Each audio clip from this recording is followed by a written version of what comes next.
Good evening and welcome to another exciting show. And yes, it caught me out this week as well. It came on early, the intro.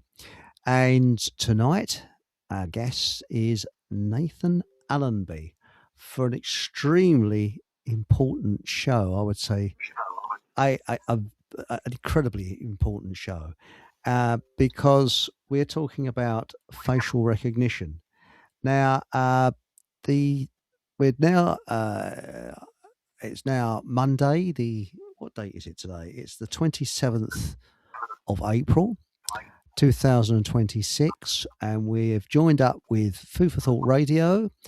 We're also joined up with Holand Radio FM, Soapbox Radio Soapbox.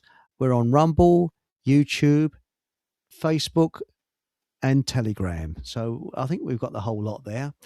And first of all, I'd like to say thank you very, very much for the coffee that Nuki bought me. Smashing, absolutely fantastic. Really cheered me up. And it was about half an hour before the show came on. Nuki bought me buy me a coffee. So if anybody else is feeling generous, it's buy me a coffee, which is down below here. So thank you very, very much. It's much appreciated. Thank you. And now the first in chat is actually Enviro. So Enviro 4000 and anybody else that is, say Yuki as well, for getting me a coffee. And Mark Anthony, good evening. Anybody want, if you'd like to choose a celebrity or politician of your choice that you'd like me to stick two fingers up, I do it with absolute gusto tonight. And on a happy note, I went to post a letter today. Well, that's not particularly exciting when you consider that first class post is now £1.80 for a first class post. And I'm just about old enough to remember when we had 6 deliveries a day. And my sister used to send a letter to my cousin who lived about 3 or 4 miles away in the morning saying, would you like to go out tonight? And my cousin would send the reply, and my sister would get it lunchtime saying, yes, please. And then my sister would probably send a letter back saying, what time? And she'd send another. And it was just like email, and six deliveries. And then they cut it down to 2, and now it's just 1. And that's it. And now Embryo says he's going to donate the offering to the audience. So there we are. So there we are. So anybody, like to stick 2 fingers up at celebrity or politician of their choice. Now, a lot of people, but we're getting feedback, by the way, Nathan. Have you got anything on, because we're getting a reverberation, speakers or anything like that? Yes, I think I know what it is. Let me see what I can do for you. Yes. Right, I'll get onto that straight away. But yes. Anyway, what I was going to say is a lot of people have been onto me for getting is it Andrew Biggin onto the show? Is it Andrew Biggin, the MP? Is that his name? Biggin, something like that. And I've got this thing that I don't have politicians on the show, but so many people have asked me about him. They said he's a bit different. I don't know. I put it to the vote. What do people in chat think? Should I get him on the Bridgen? That's the name, Andrew Bridgen. Should I get him on the show? I don't know. We could get Survival Steve on with him. Now that will be fun. Yes, I think Survival Steve would metaphorically eating for breakfast and spit out the sharks. But there we go. Anyway, over to you. Oh, by the way, talking about posting a letter. Sorry. Before we start the show, something really cheered me up. I think we could all do this in the community. And it just a little freshens things up. Now, I went to the post office to post a letter. And this is what I saw. Hang on, let's share this. And there it is. Somebody had crocheted these, it looks like, is it a duck or something? And ducklings on a pond. and that's on top of a very old post box, which is GR, George Royal. I don't know if it's the original one or not.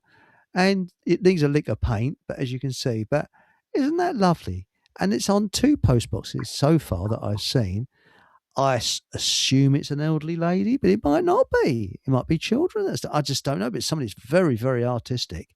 So, you know, cheers, whoever it is. Let's put some nice, positive thoughts towards that person, and I hope they might be watching or listening in. And let's have some real thank you very much for cheering everybody up. And that really cheered me up. And I had to take a picture of it. So thanks a million, whoever it was. Here we go. So there it is. Right. Regarding Andrew Bridgen, Mike Mantis says, don't have them on and play their game. Good point. Good point. Yes. And what else have we got here? And then Blue Ray says, yes, Andrew Bridgen is good. So I might put this to a vote on the Telegram. Good idea. So that we'll know which way we're going, because I'm 50-50 with it. I really am. Because I always vouched I wouldn't have a politician on the show. Anyway, over to you, Nathan. We still got this feedback. What do you know what's happening there? Is it the speakers, or I can try and do something with the sound this end? Well, does this help at all? I think that stopped it. That stopped That's it. Great. Yeah. Right. Oh, hang on. It started again. It's because you haven't got cans. It's going through. It's picking it up from your speakers. So it should be all right. We'll try. Anyway, let's look at facial recognition, which terrifies the living daylights out of me. It really does. Because what was it we were saying? That a famous person said, if you've done nothing wrong, you've got nothing to hide. Who said that now? Yeah, it was Dr. Goebbels. If you've got nothing to hide, you've got nothing to fear. And of course, we all know that nobody had anything to fear from that particular German government. So why should they want to hide anything at all? Why should they be worried about the state into their lives? Yes. I mean, if you're a gypsy or Jew or something like that, you've got nothing to hide. So, or even if you've got nothing to fear, have you? That's the real problem. That a lot of these things can be particularly random. So the Soviet Union, Solzhenitsyn wrote that they used to operate on a quota system of having to find so many thousand people a month, and well, it was arbitrary. They would find any pretext to lock up people that they just wanted out of the way. That's right. Well, look at the Armenian genocide. There was a photograph that was on my Telegram channel. I won't share it on here, which was horrendous. And the Armenian genocide is something that I'm not sure. I think Turkey still denies it ever happened, don't they? I think they deny it. Yes, which is ironic because they might not be the ones that are the most culpable. So, it might have been Turkish people who were involved in this, but somebody else was behind planning it and implementing it. And they had actually taken over the Turkish government from about 1915 in a coup. So that's another interesting story, isn't it? It is, especially when they crucify those young girls. Horrendous. It's horrible.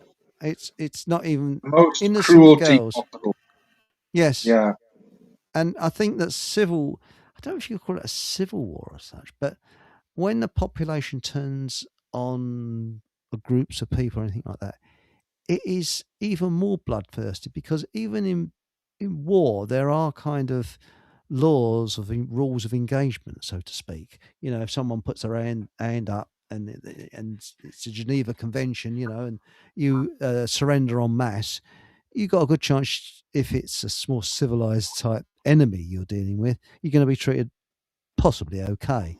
But in a civil war, Geneva Convention does not apply. So it's So I would say it's always a bit questionable whether or not you're going to be respected by an enemy and whether or not they're going to play by the rules. Well, that's right. And Yes. so I think that's one of the mistakes that people, I feel, are very complacent about surveillance, for example, assuming that people will always play by the rules. And that just doesn't seem to be the case. So if you look, you have more chance of being killed by your own government than by a foreign government. Now, the really dangerous thing is when a foreign government takes over your government. And I believe that that is, in fact, the situation that we are in. So, say, for example, if you were in the middle of World War II and, say, you lived in Holland and your government was taken over by the Germans, well, that's the time that you really had to worry. Or if you lived in France and your government was taken over by an occupying power, that's the time that you're really going to get abused. And at the minute, I think there's a very strong argument that our governments have been taken over by another power, but that's another question. Yes. So I think you're very true. It's very true there, because they absolutely hate us. They really do hate us, the government. Yes. Well, so after what we've seen from the Epstein files and how the people who run our government are not honourable and principled, and they actually enjoy sadistic pleasure, I think nobody should be complacent. So one of the things that people keep on saying is, "Oh, yes, but it's all administered by judges, and there's judicial oversight. And if we had more judicial oversight, it would be even better." But of course, history is full of, shall we say, rather controversial judges, from hanging judges like Judge Jeffries, to all of the judges who have served authoritarian governments. Now, the idea that somehow, if your laws are made by a parliament, then they're democratic, and if the laws are administered by judges, well, you're going to be okay. Well, so North Korea has a parliament. North Korea has regular multi-party elections, and there are 3 parties in the North Korean parliament, and it makes laws. So, hey, nobody's got anything to fear in North Korea then, have they? Totally free, aren't they? Democracy. Yeah. And the Nazis had judges too. And one of the things that's really quite Mao. One of the things that's really interesting is how legalistic authoritarian states can be. They just love having rules. And they love having people telling you what the rules are and keeping you in order. Well, in some provinces that's right. In some provinces of China, you weren't allowed to marry who you wanted to marry. The committee allocated who you would marry. It's true. So if you fancied, lady around a corner, and the committee said no, you got to marry some old bat over there. You got to marry some old bat over there. Or you couldn't marry anybody. Yeah, that's it. Horrendous. And they also had forced sterilisation of women as well, because they had this one-child policy, which is bonkers, because they were witnessing. And the other thing, as you've just mentioned, it was one child maximum. You had to apply for permission to have a child, which you may not be given. Yes. Did they tax sex? I mean, did they call it PAYF? Pay as you fornicate? So those people with binoculars looking through windows. Hang on. Oh yeah, right. He's having sex, right? Sorry. I tell you what, it's probably like 1984 sex crime. Yes. That. Yeah. If you fall in love with somebody, that's a crime. Yeah. You can only love Big Brother. That's right. Yes, Big Brother rules. It's quite disturbing. But something it's amazing how much we're following the playbook in 1984. Well, our society that's right. become amazingly like that. Now the thing is that what gets me is that I spoke to a neighbour. I said, it's frightening the amount of facial recognition cameras that's around. Oh, I like them. It makes me feel safe. You're not going to get robbed with facial recognition cameras. And I thought, huh? I just went, I didn't even bother to respond to it. It just wasn't worth it. Because shall we get to it then? Let's go chewing into it, you know. Because that's a really good point to pick up. So the reason why I wanted to speak about facial recognition, and thank you very much for inviting me on, is we had this ruling recently in the High Court that reaffirmed the legality of the Metropolitan Police's facial recognition rules. So it was quite a surprising case. I was surprised at the very limited terms on which Big Brother Watch had challenged the Metropolitan Police rules. They were just concerned about whether it was even-handed and discriminatory. They weren't really challenging the principle of whether facial recognition was actually an infringement of rights in itself. So it's interesting to look at this whole subject. People like your neighbour, Eric, who sort of say, I feel safer with facial recognition cameras. Yeah. The irony is, as the number of cameras has increased, the number of crime has increased even more. Crime has gone up through the roof. Yeah. And detection rates have fallen dramatically. So in the year 2000, let's take violent and sexual offences, unfortunately. In the year 2000, there were about 6,600 reported rapes. And last year, there were something like 72,000. So it's hard to know. There aren't any exact figures on how many cameras there are about in Britain these days. I'm going to take a guess that there must be 10 times more. I can't say if that's an accurate number, but it's certainly the right ballpark. And yet we've got something like 7 times more sexual crimes. And those crimes are not being solved. So in 2024, there was this scandal that 89% of violent and sexual crimes went unsolved. So it wasn't, for example, that they brought a case to court and they couldn't get a conviction. They couldn't find anyone. And what we're dealing with is a failed paradigm. The police have shifted the approach with which they tried to solve crime.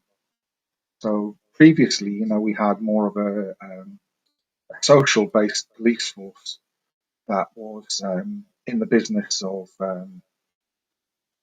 trying to get help from the public to, witnesses to identify crime. And, witnesses don't just look at the street and see somebody. They know a broader context of somebody who's suspicious, something that's going on. They tell you much more than a camera ever could. One of the things you probably remember from the 1960s, Eric, was the local Bobby.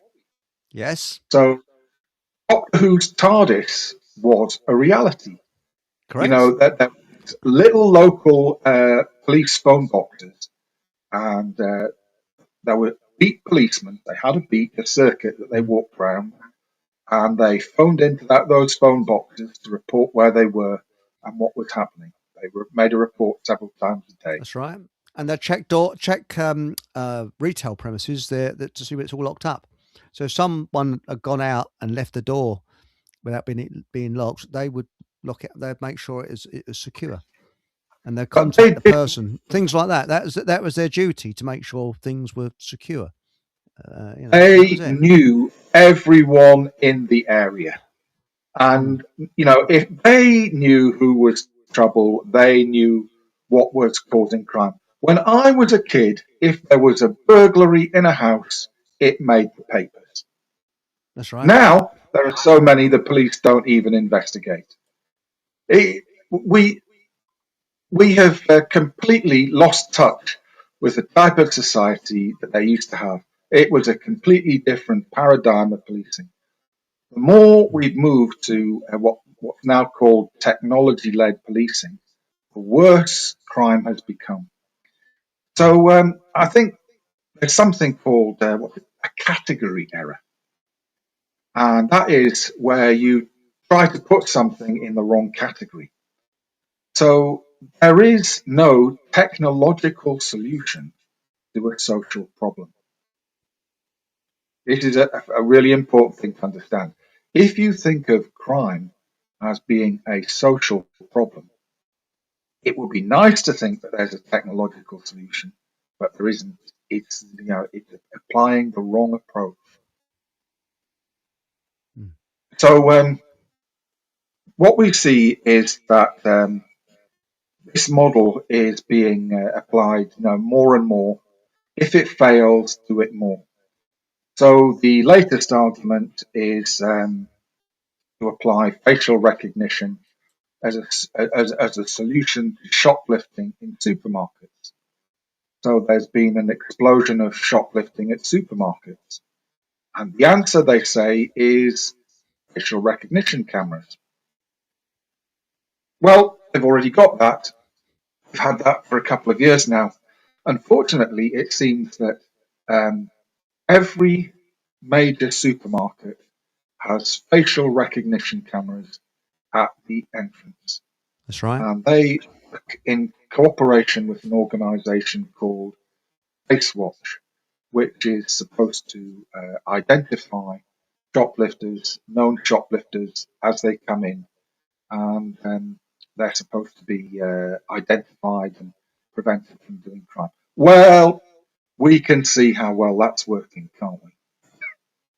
Precisely. What an outstanding success. They'll just have to do more of it, won't they? The problem is clearly that they aren't doing it hard enough. And what about if the wrong person's picked up? I read somewhere that security was pretty awful to them and they thought that they were a shoplifter and they weren't. The system had made a mistake. It tells them was totally innocent. It's horrendous.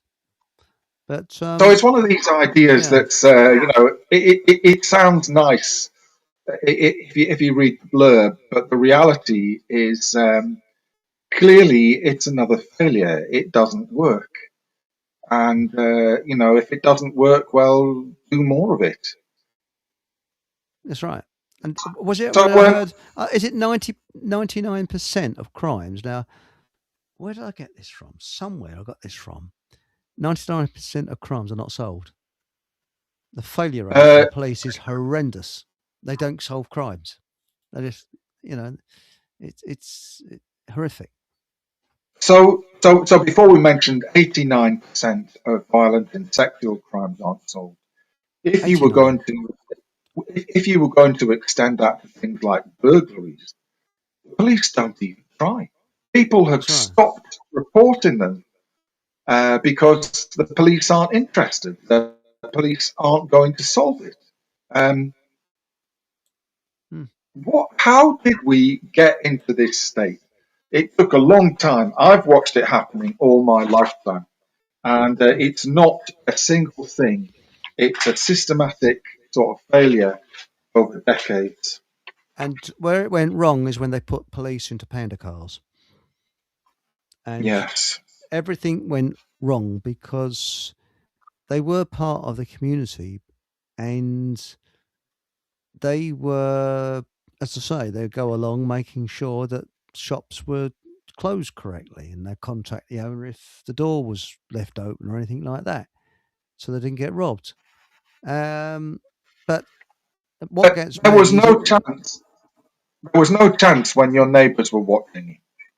And this is the thing: the crime exploded after communities broke down. Communities broke down after employment disappeared. So I can think of communities in Newcastle. They had a major local employer. So say if you went to the west end of Newcastle, there was this big factory, 2.5 miles long, the Vickers factory, and this employed just about everybody in the community. And then they closed it. They redeveloped it, and suddenly it employed a lot fewer people. So 90% of the people who used to work there were suddenly unemployed, and social cohesion broke down.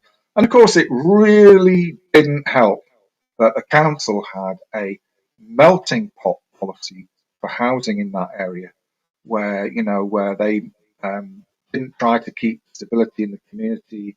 They moved people around. If there were new people came to town, they'd put them in the area. If you want to pour petrol on a fire, well, just that. Well, where I lived, the council had the brilliant idea. They were moving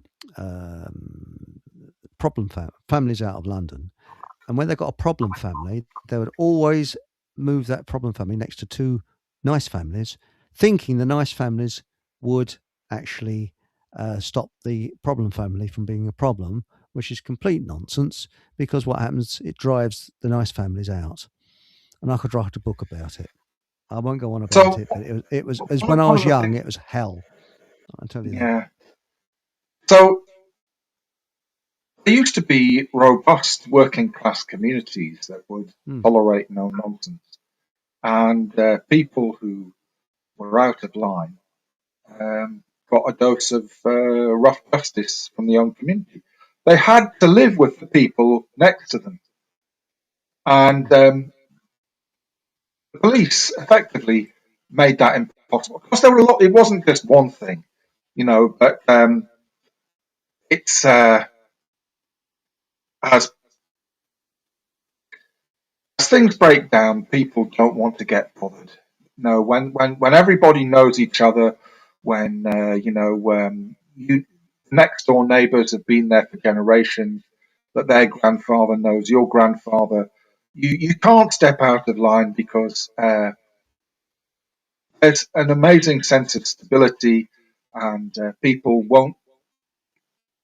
They would break their bonds with everyone that they know. They cannot. That's right. But Exo's got a question for you. He says, ask Nathan about his area of growing up and personal history, Eric, if he's okay to discuss it. Yeah, I grew up on the seaside, actually, at a place called Cullercoats. And they had a little blue police box, and there was a local Bobby. And I met him after he'd retired about 10 years ago. He came to a local community meeting, and everyone remembered him quite fondly. So, yeah, I'm talking about personal experience when I talk about this. There were some interesting people who grew up in my neighbourhood, and I'm glad to see them around here and there. Lots of real characters. One of them is the president of the local Hare Krishna temple, and people who. Anyway, that's another story. So, it's not nice. Was this up in the northeast coast area? Yeah, that's right. Gosh, in the days when people went on holiday in Britain, Whitley Bay, the next little town on the coast, was a tourist resort, and people came down from Scotland to go there, and there were roller coaster. There was a roller coaster and amusements and a big sort of fun park, nice. And people came for the holidays, and it was quite an interesting place. Anyway, now people go on holiday to Spain, and they don't do that anymore. And the whole, all of that closed down. Yeah. But So you would think that having an influx of holidaymakers would cause lots of trouble, but in fact, it was quite a stable place. Sounds nice, and it sounds like what I call Blue Rinse area. It's quite posh. Was it a posh area or mixed? No, it had its moments. There were real working people. I mean, what we used to have in the old days was mixed communities, and everyone lived together, and that was kind of a nice thing. There were some posher areas. There were some areas with really grand houses, but you didn't have to go that far, and you were quite close to ordinary people. The sort of thing that we don't see anymore. Well, I've got no. I mean, where I grew up, I've moved away from there now. I've got no links to it at all. I wouldn't really want to go back. I think it's a horrible place, and I haven't got very pleasant memories of it because we had neighbours from Helm move next to us, and it was so awful that neighbours either side, us and people the other side, moved out exactly the same day to get away from them. So one of the things that I've seen is where the council wants to redevelop an area, they will move in problem families to get everyone else to move out. Yes. And I've seen problem people are actually a valuable resource in social engineering. This is my experience of having, heard, say, a council's undeclared agenda for how they want to remodel an area and seeing how they make that possible. Oh yes. Where we lived. Shall we talk about facial recognition? Because this is really recognition. Important. Yes. Well, before you switch your facial recognition camera on, I better put my anti-facial recognition spectacles on. Oh yes, please.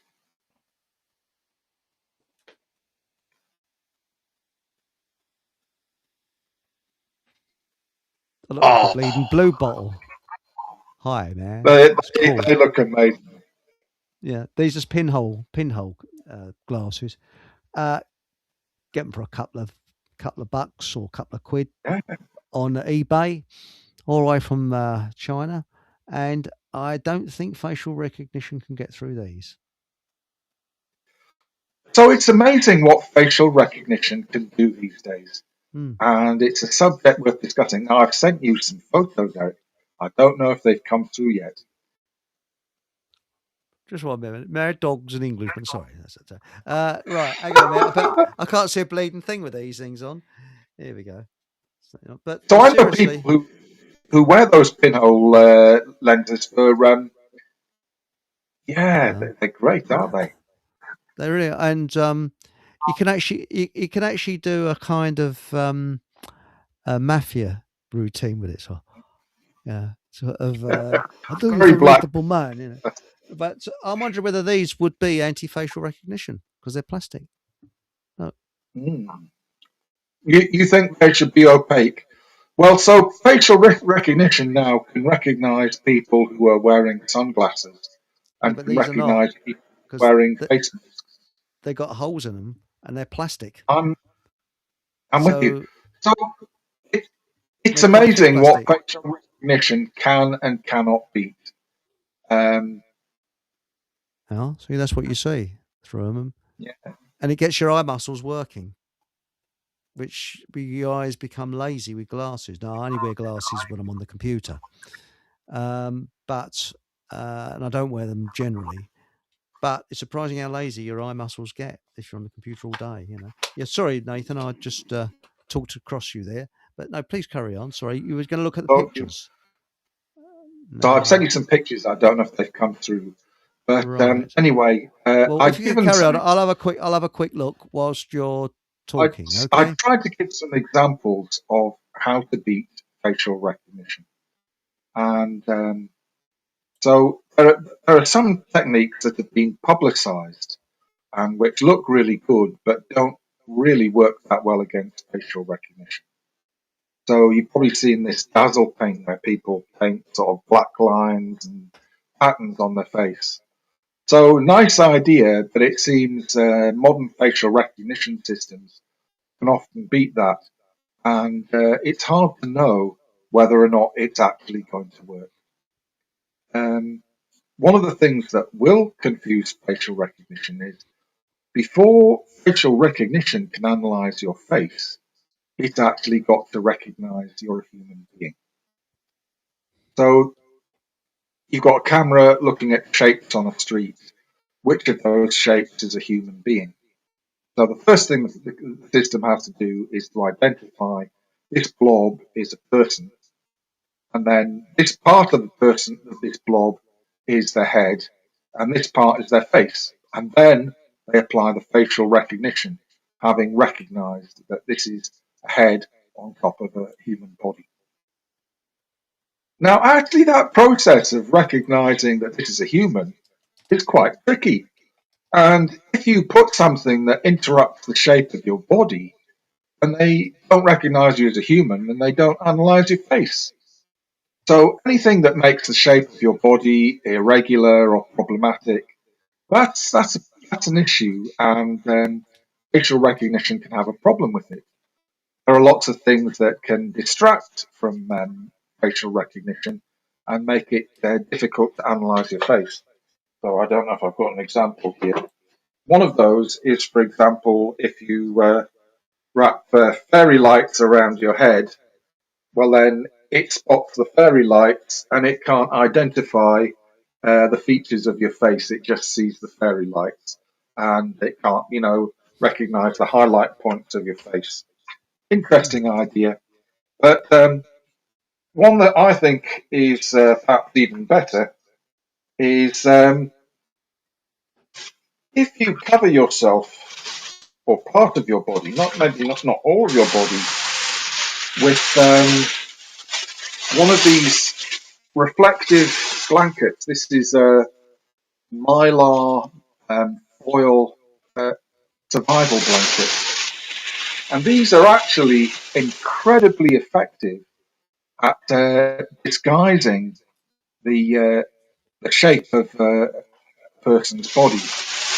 Now, one of the things that isn't obvious about them, I don't know if you can see this, is they are actually, I don't know if you can see through there, they are actually transparent. Let me just try that again. You can see through this. Anyway, I can. Whether or not the camera can see through, I can see through here. So I was actually going to make a suggestion for a protest this Saturday, this weekend. The government has had really an easy ride on facial recognition. Nobody's actually organised. There we go. Nobody's actually organised any protests against facial recognition, and I think it's about time we did. So the pictures that Eric has kindly put up there show what I would propose. Go out with a foil blanket, pull corner of the foil blanket over your face, and put a hat on. So just like I'm going to do now.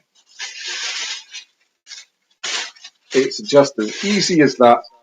And then you can wrap the rest of the foil around yourself, and that will completely disguise your shape. So the thing about these foil blankets is they don't have a colour.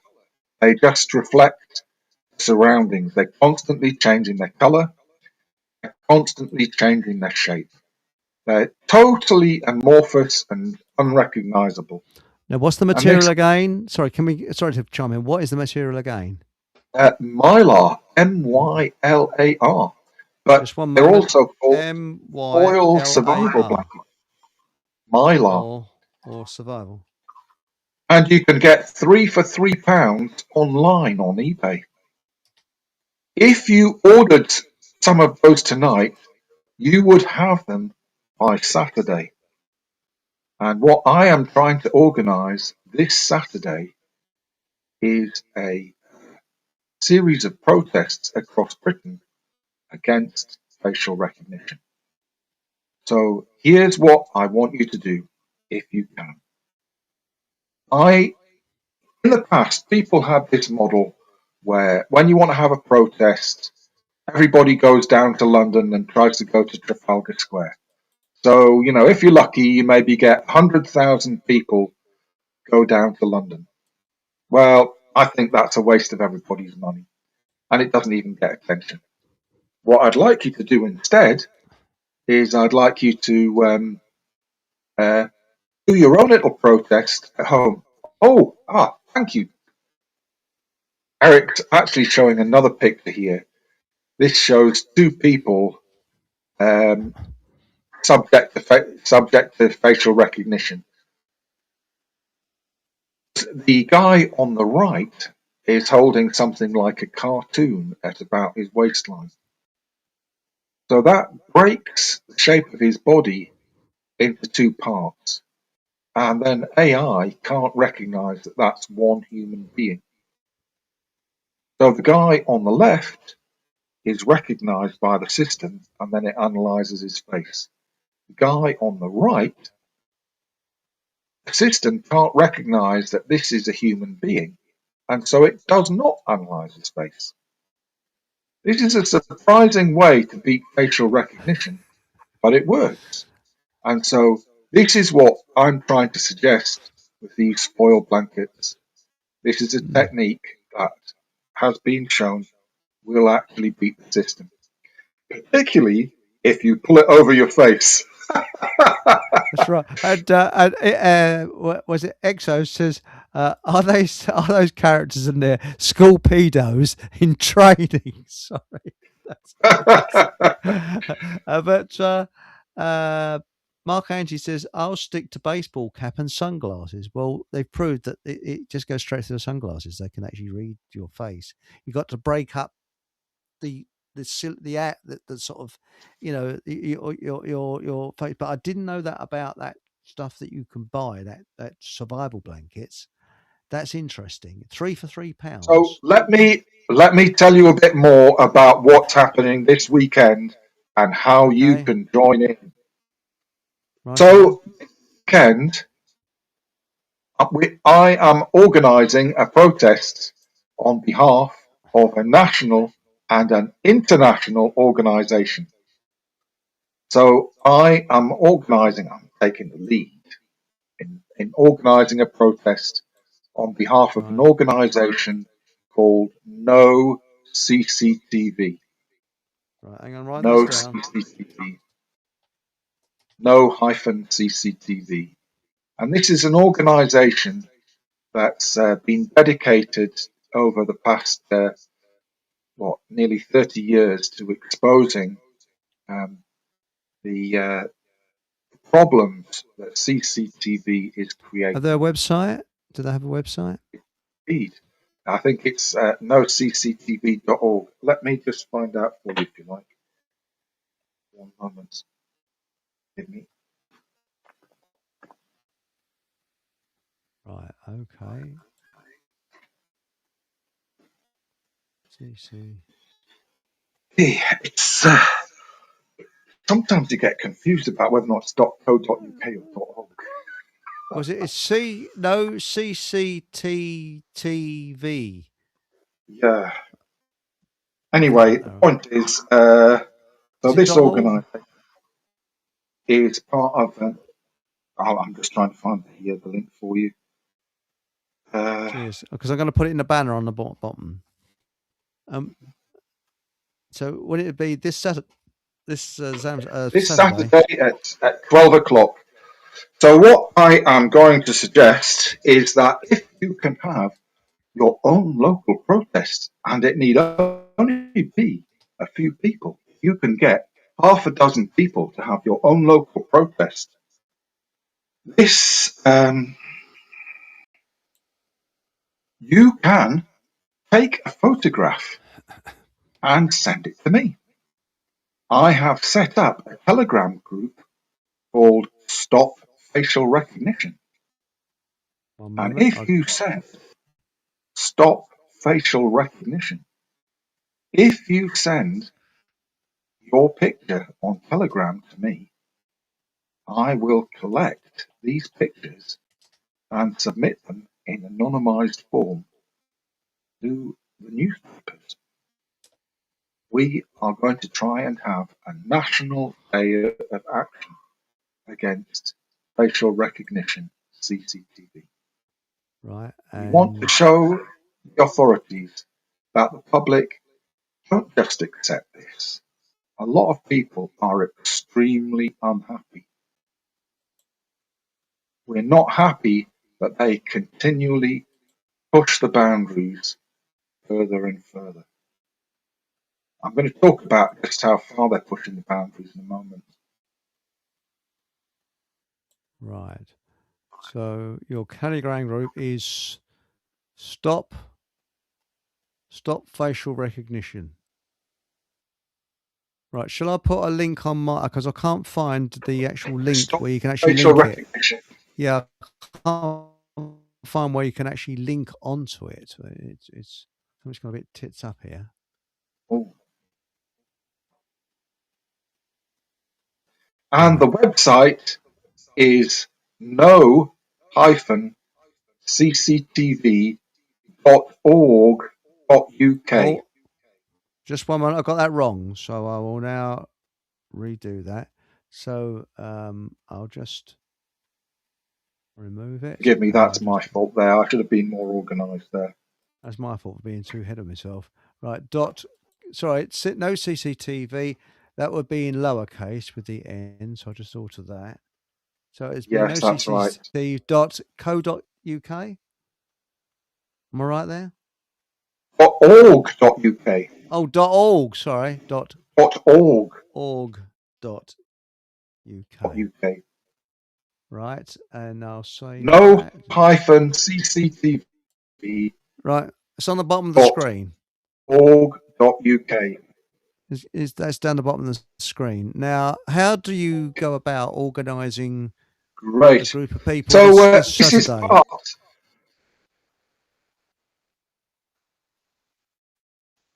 You can do it yourselves locally.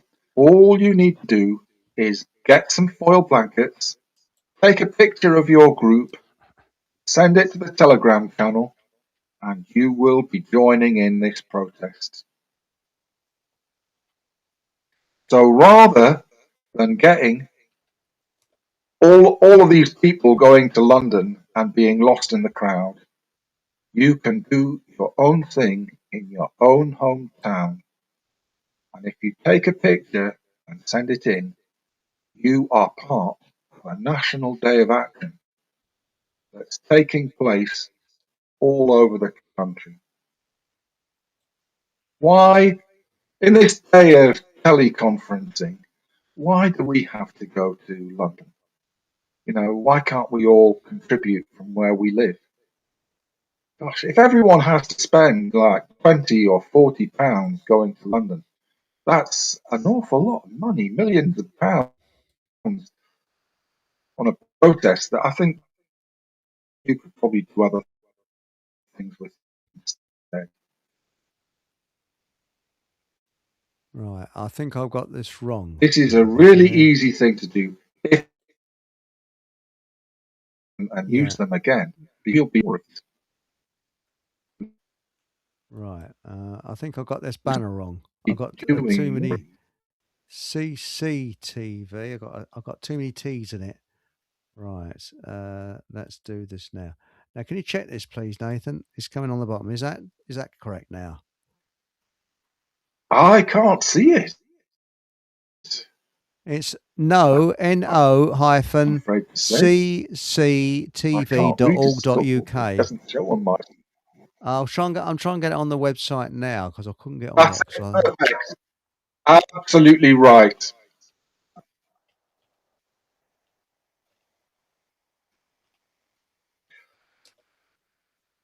So, if for some reason you can't make it at 12 o'clock on Saturday on Sunday instead, just send your picture anyway. You're still part of it. We're glad to have. Yes, if you can't do it on Saturday, if you do it on Sunday instead, that's still terrific. It's just we're encouraging everyone to take part and take part wherever they are. Why should you have to catch a train to London to be part of something larger? You can do it where you live. This is the website. I've just put this up here now, and it's UK, the surveillance tourist capital of the world. Yes. Is there any famous people that to do with it at all? You know, I mean, Spike Milligan would have been one person if he was alive, I'd have thought. Now, where is it about this? It says here about campaigns. There we go. Now, it doesn't say when, though. Northern Ireland, Big Brother watch. Royston. Bloody hell. Royston in Hertfordshire. I know where that is. Good heavens. Royston. Let's go to Royston's. Yes. Royston in Hertfordshire. Well, it's not that far from me. So one of the first places which they encircled with what they called a ring of steel of ANPR traffic cameras. Yes, we are. So Royston got singled out for surveillance as an experiment, very early surveillance state. And they've started doing this more and more, communities all around Britain. That was one of the pilots, and they went further. Ah, that's the reason they've got it there then. That's interesting. Yes. I wondered why they had it there. Because I know when I go up the A10, there's bloody cameras looking at you everywhere. You feel like a criminal. It's awful. I went out to Suffolk, and there's cameras everywhere. Now, I'll try and pop this up on the scanner again. There we go. Share. Right, we got that now. Now, I didn't realise that. But, I mean, you go along a motorway now, they're on gantries all over the place, aren't they? Mm. So it's actually deeply creepy. And anyone who tells you that this is for our protection hasn't really thought deeply enough. No. But Eric's dyslexic. Am I really? Yeah, I'm a bit actually. Yes. Now that's interesting. So it's this Saturday. No CCTV. I'll take that banner down because it's getting in the way a little bit. So. So no CCTV is part of an international group of campaigners against video surveillance, founded through the Freedom Not Fear meetings in Europe. I see. Is it very big in this country? So I beg your pardon, Eric? Right. I'm afraid you broke up there. Right. Campaigns. There's nothing about it. Oh, news. Let's look on news. If there's anything about it there. Just ordinary news stuff.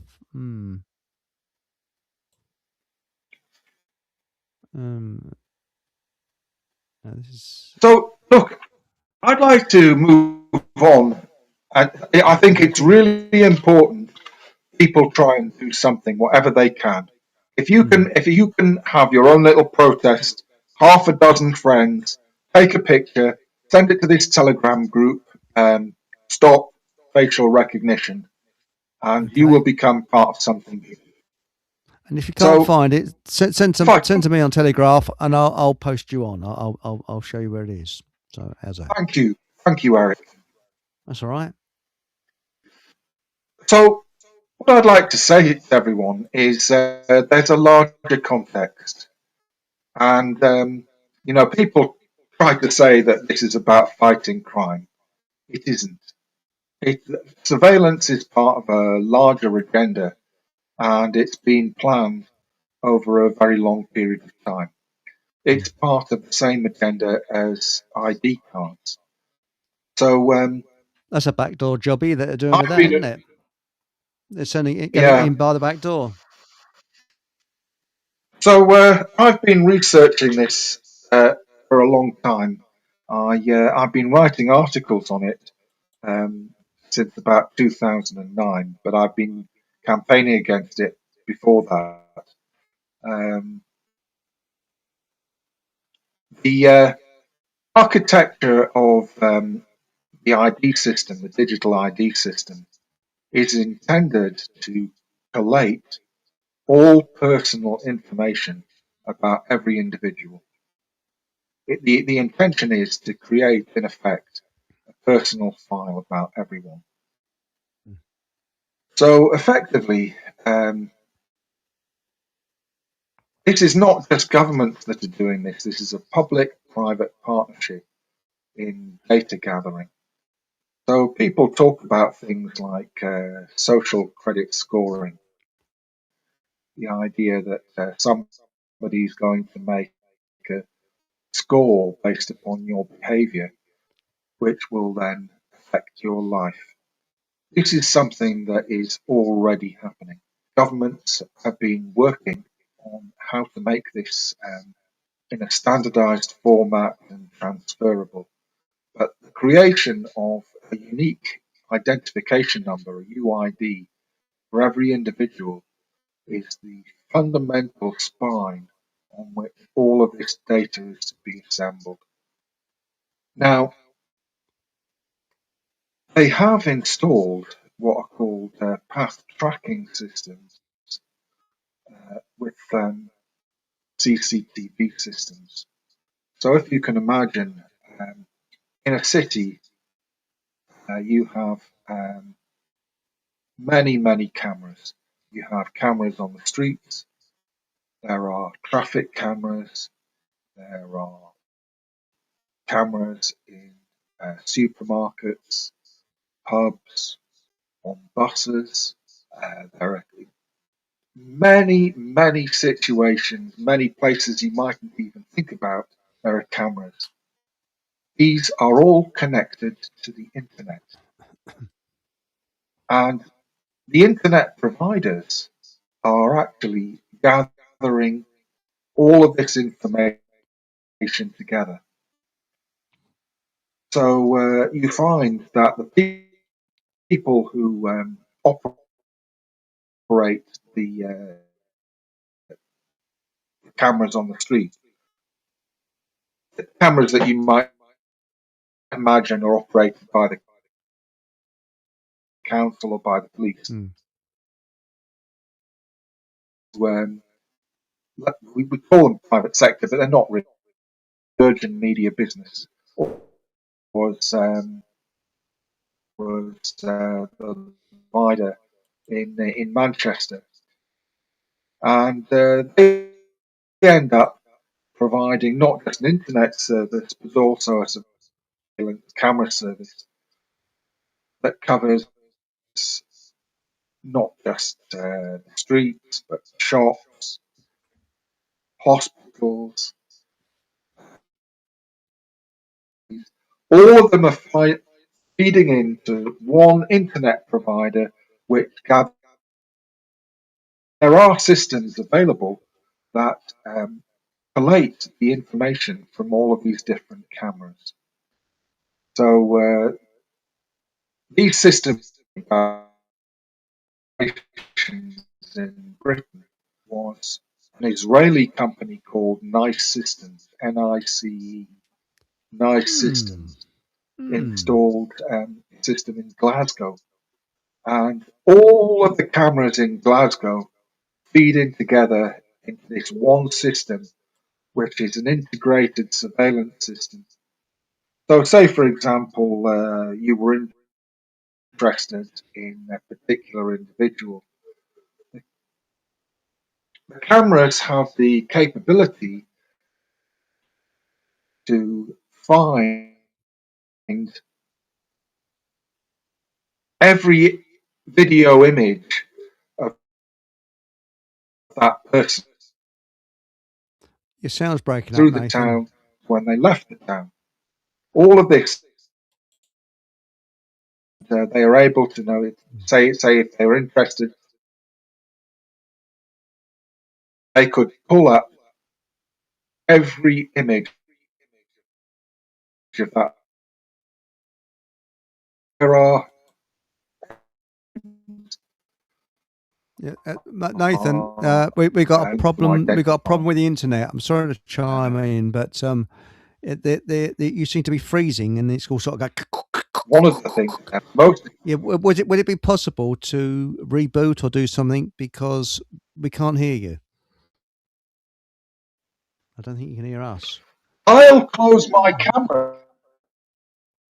That might help. That might help, because bandwidth. I don't know what's going on, but we're getting similar problems to what we had the other week. Right, fire away, mate. Can you hear me? Loud and clear. Okay, carry on. Oh, bloody hell. I think it's gone right down now. No, it's still buffeting. Might be a good idea, yeah, if he's signed off and coming back on again. Exo says, get a RAM booster. Well, I thought that was a goat that shoves you up the arse, wasn't it? Yeah, when you ram shove your arse. But what I was thinking, you see, with these glasses now, I think it was Mark Anthony said, where do I get them from? Well, I can't remember really on eBay, but if you go onto eBay and put pinhole glasses, bleeding thousands of them come up. So you should be all right. I know they come from China, and it took about a week to get it. But what I was thinking, if you had made from, those beer cans and things, aluminium, if you had like a sort of something on the front with the shiny side out, because that upsets the camera, over your nose, then what could they do? They can't stop you from wearing glasses, surely. And you just walk along and it just upsets the facial recognition. You look a complete tit, but I mean, I think my view is never stick out like a sore thumb, but be subtle with what you do. These are a bit subtle. They're very, very dark, yes. But that Mylar, I think it's a bit too obvious. So maybe putting it inside a baseball cap, something like that, might work, But what I do, I just put my hat straight down like this. But last Christmas, near where I live, they had the police out with one of these bleeding lorries with cameras all over all around it, and there was, the police walking around like bleeding peacocks. It's always this marvelous, always it lovely with its sort of full smiles. Yes, Right, Nathan's back again. Can you hear us, Nathan? I think you're rebooted. Right, Nathan, can you hear us? We're just saying, I just say, I think you've rebooted. Maybe your computer needs a boot up the arse.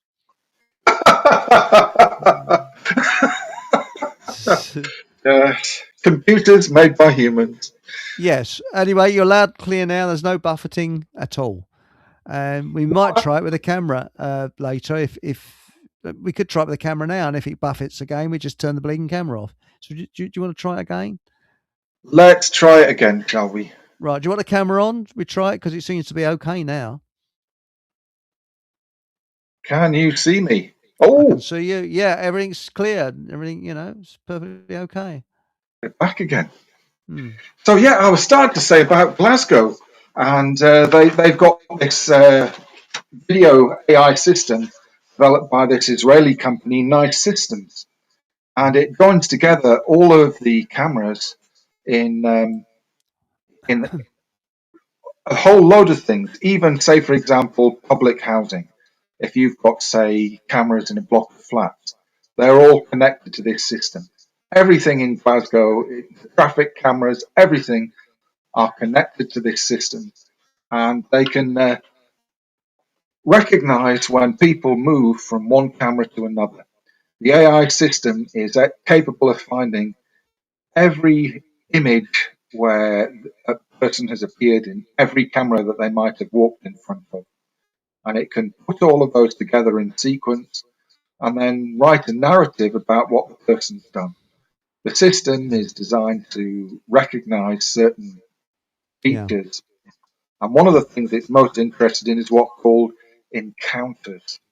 So where one person meets another person.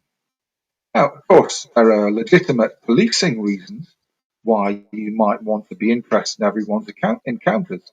If you had somebody like a pickpocket, you would want to know everyone that he might have bumped into. That would be a legitimate thing. But Of it's very course, but there's two things. Sorry to cut across you here. There was a stallholder in Waltham Cross, Bill, and he was counting his money, and some yobbos came along and went and snatched the money. And I said, "Yobbo, Yobbos. It's an old saying." And yeah, then ran down an alley, and the CCTV cameras picked up the back of their hoods and the back of them running, but they didn't catch their faces. Isn't that strange? The CCTV everywhere. And my smart car, got 9 barrels of crap knocked out of it in a supermarket car park. And the CCTVs, it was just out of range. Yeah, I bet. It's amazing what they can detect and what they can't, isn't it? Because so maybe we should not look at Britain because they say, "Oh well, we've got all of these protections, and yes, the system might be capable of doing things which breach your civil liberties, but we don't allow them to do that. We've got that functionality turned off, and we've got protections and Article 8 protections and whatever else that say that that functionality isn't allowed to be used." But these systems have been developed in China, where they really do abuse people's civil liberties. And they invested a lot of money in developing these systems in China where the rules are off. And the European Union, for example, has a working group on surveillance where it goes to China and investigates what the Chinese are doing. Isn't that really interesting? But don't worry, because our civil liberties are protected in Europe, and they can't abuse people's civil liberties in Europe the way they do in China, can they? And did you know that's right? And do you know you've got more civil liberties in Romania than you have in Britain? A bloke went over there to test it out, and he stood outside the Parliament building with a placard and asked one of the police to hold his placard, and he did. Can you hold a placard, please? I said, "Yeah, all right." But by the way, someone's asked, Hachi has asked, is Nathan an ex-police officer? No. Neither am I. So there we go. Right, okay, No. that's answered it. Right. I don't know if that's disappointing you or not.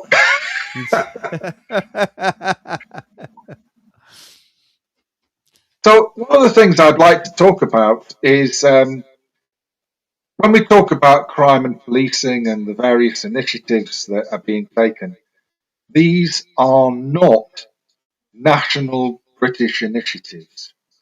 You know, so say for example the introduction of facial recognition technology. This isn't something that's just happening in Britain. We just don't hear enough about what's happening in other countries. We don't really get a picture of what's happening in terms of globalization. But this stuff has been planned at a global level for a very long time. And it's not just about cameras. One of the things I'd really like to stress to you is all the different ways that they can gather information about you. So, for the worst one, of course, is your personal surveillance device, your mobile phone. So, why worry about facial recognition when you're carrying a mobile phone that's like an ID beacon beaming out your location?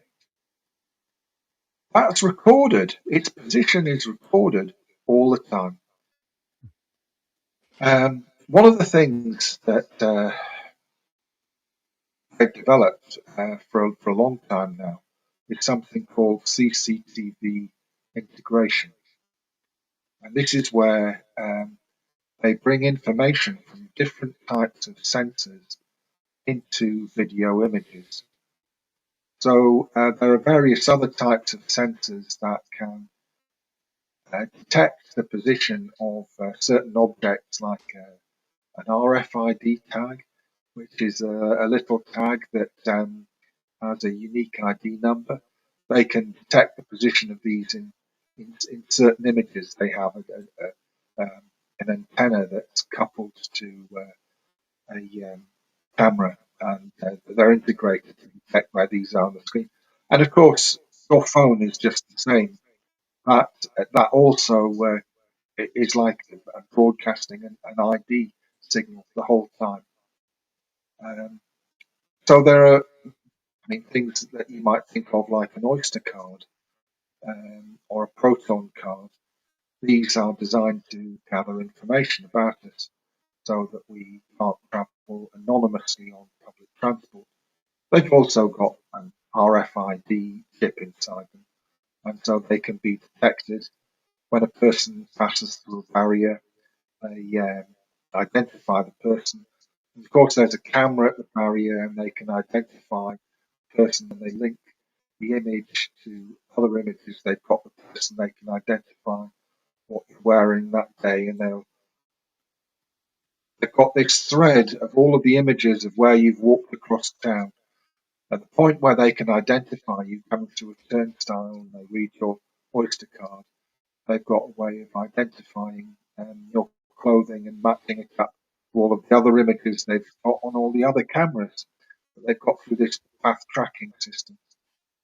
So basically, every major town in Britain has one of these systems.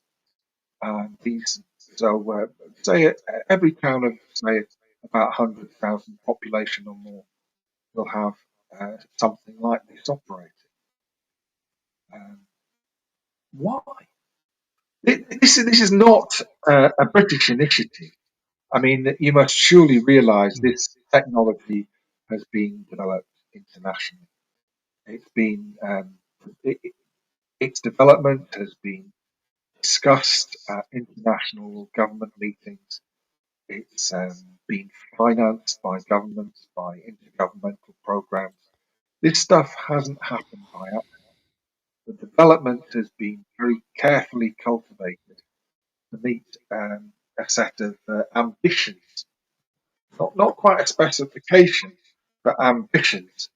And certainly from, say, as far back as 2007, they were discussing exactly how they were going to use AI, build up a picture of the intimate patterns of our lives, the activities of our day-to-day life.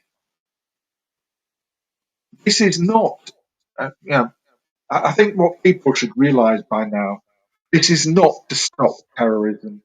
This is not to stop paedophiles. This is not to stop crime. What we find now is the government knew who the paedophiles were and they didn't want to stop them. The terrorists very often were financed by the British government.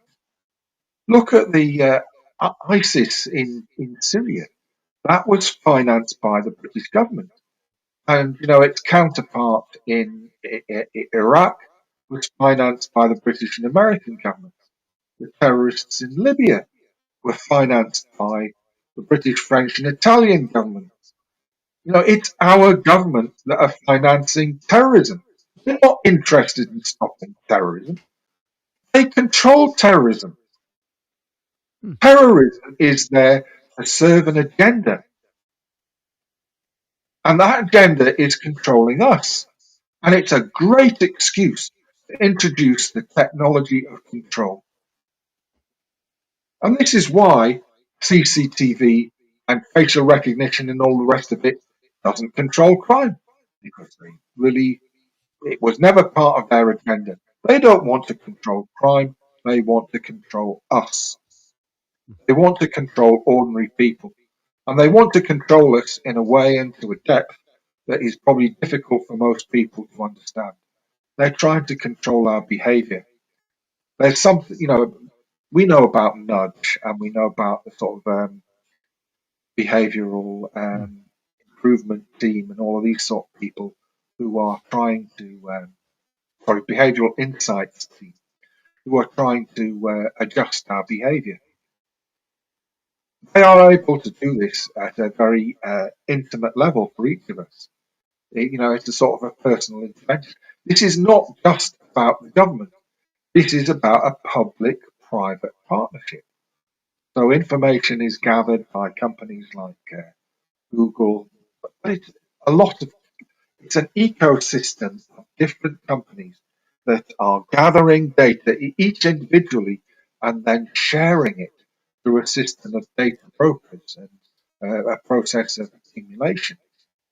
They're putting that information together to get insights about us that we don't have about ourselves.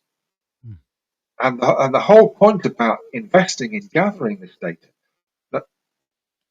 is to change our behavior. Now, this is the whole basis of the advertising model, that they can persuade you to do things. They can persuade you to buy things that you wouldn't normally do. They know what time of the day or night you're going to be susceptible to a message. They know your routines. They know when you're more impulsive. They've tried it in the past. They've probably suggested things for you to watch and noticed if you've done it. They've got a profile of our behaviour. Well, that's right. They can trace you by, if you use a bank card, they know exactly where you've been shopping. Yeah. So I'll give this example. I don't know. It's often not good to give a personal example, but in 1997, this is a long time ago, I had a job interview, and there was a psychometric test as part of the job interview. And there were 20 multiple choice questions. 20 questions, that's all. And so at the end of the interview, I got the job. They said, we're just testing this psychometric test to see if it actually works, if it's effective. We're not supposed to, but I'll let you see the report. Tell me what you think. I was stunned. From 20 questions, they'd got 3/4 of a page, a report full of detailed observations about my personality and my tendencies, my strengths and my weaknesses. The one that really shocked me was there was one sentence. This subject is under personal domestic stress and/or may have temporary financial worries. My ex-wife had just started divorce proceedings against me. Couldn't have been more accurate. All of the statements in this report were really precise and specific. If that's what they can get from 20 questions, imagine what they can get from every detail of your personal life. I know. They know when you're hungry. They know if you buy yourself a treat on the way home from work. They know what time, you look at your phone and what you look for. They know everything about your behaviour. And they've got models which are frighteningly precise in predicting what that means. Well, I had a run-in. That's right. I mean, I had a run-in with the Inland Revenue, and I was right and they were wrong. I don't like sounding sort of smug, but they were accusing me of something, and I was totally innocent. So under the Freedom of Information Act, I asked for details, and I couldn't believe the postman came at and it was that high, a stack of information ahead of me. And that was just typical of an average person. I've never done anything wrong in my life. I've just been an ordinary person, an ordinary Joe, going about life. And I had a word with somebody who worked, and they said, that's rather small. She said, you've got a very small folder. Most people's folders are even much higher. And apparently there's more pages on each person than in all the pages in the book 1984. And I found that out from she says she's a comedian. There was that Joe something or other, Joe Brand. And she said her favourite book was 1984 on this show, and she said yes. And did you know that the data that the government has on people is larger than all the pages in the book, original book. So there we go. I was absolutely shocked. I mean, most of it I binned, and it was very, but the stuff they have on you, I mean, is unbelievable. But when this woman said, "Oh, you've got quite a small file," I've got a small file. It's bloody great. She said, "No, most people's files are much bigger than that." I mean, So one of the things I think we might mention at this point is the government is moving from policing real crime to policing hidden crime. So real crime is crimes like murders, assaults, and robberies. And people report those to the police. These are crimes that are perhaps difficult to hide. These are obvious, visible crimes. But the government is moving from policing those sorts of crimes. They seem to be getting a lower priority. Clearly, they're not solving them. They're moving to policing hidden crimes like. So there are interesting categories here. Terrorism is one of these hidden crimes. Of course, an act of terrorism like 9/11 is visible, but policing terrorism is about catching terrorists before they commit a crime. So it's all about pre-crime. It's about detecting a crime before it happens. And it's about detecting people's attitudes, people who are terrorist sympathizers, and detecting networks of terrorists. You see, so terrorism is not about visible crime, it's about hidden crime. It's about finding things before they happen rather than finding them after they happen. And likewise, drugs. That's an interesting type of crime because, again, people don't tell the police, oh, by the way, I bought some drugs, the way they might say, I was assaulted. This is a personal crime and it's a hidden crime. And then, of course, we knew I was coming to this, policing people's opinions.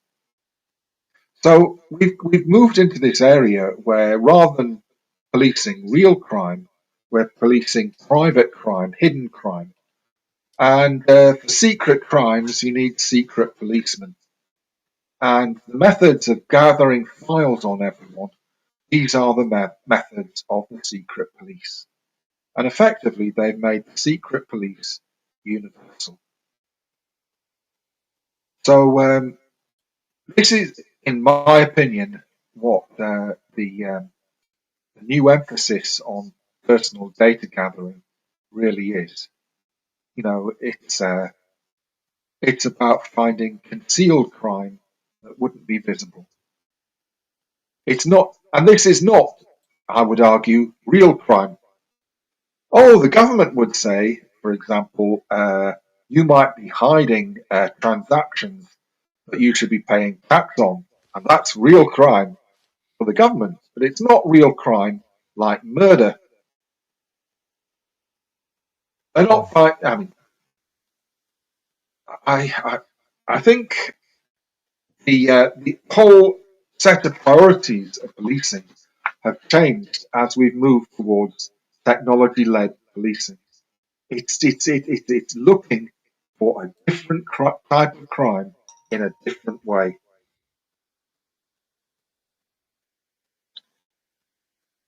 One of the things that might be interesting to mention is how much police forces coordinate.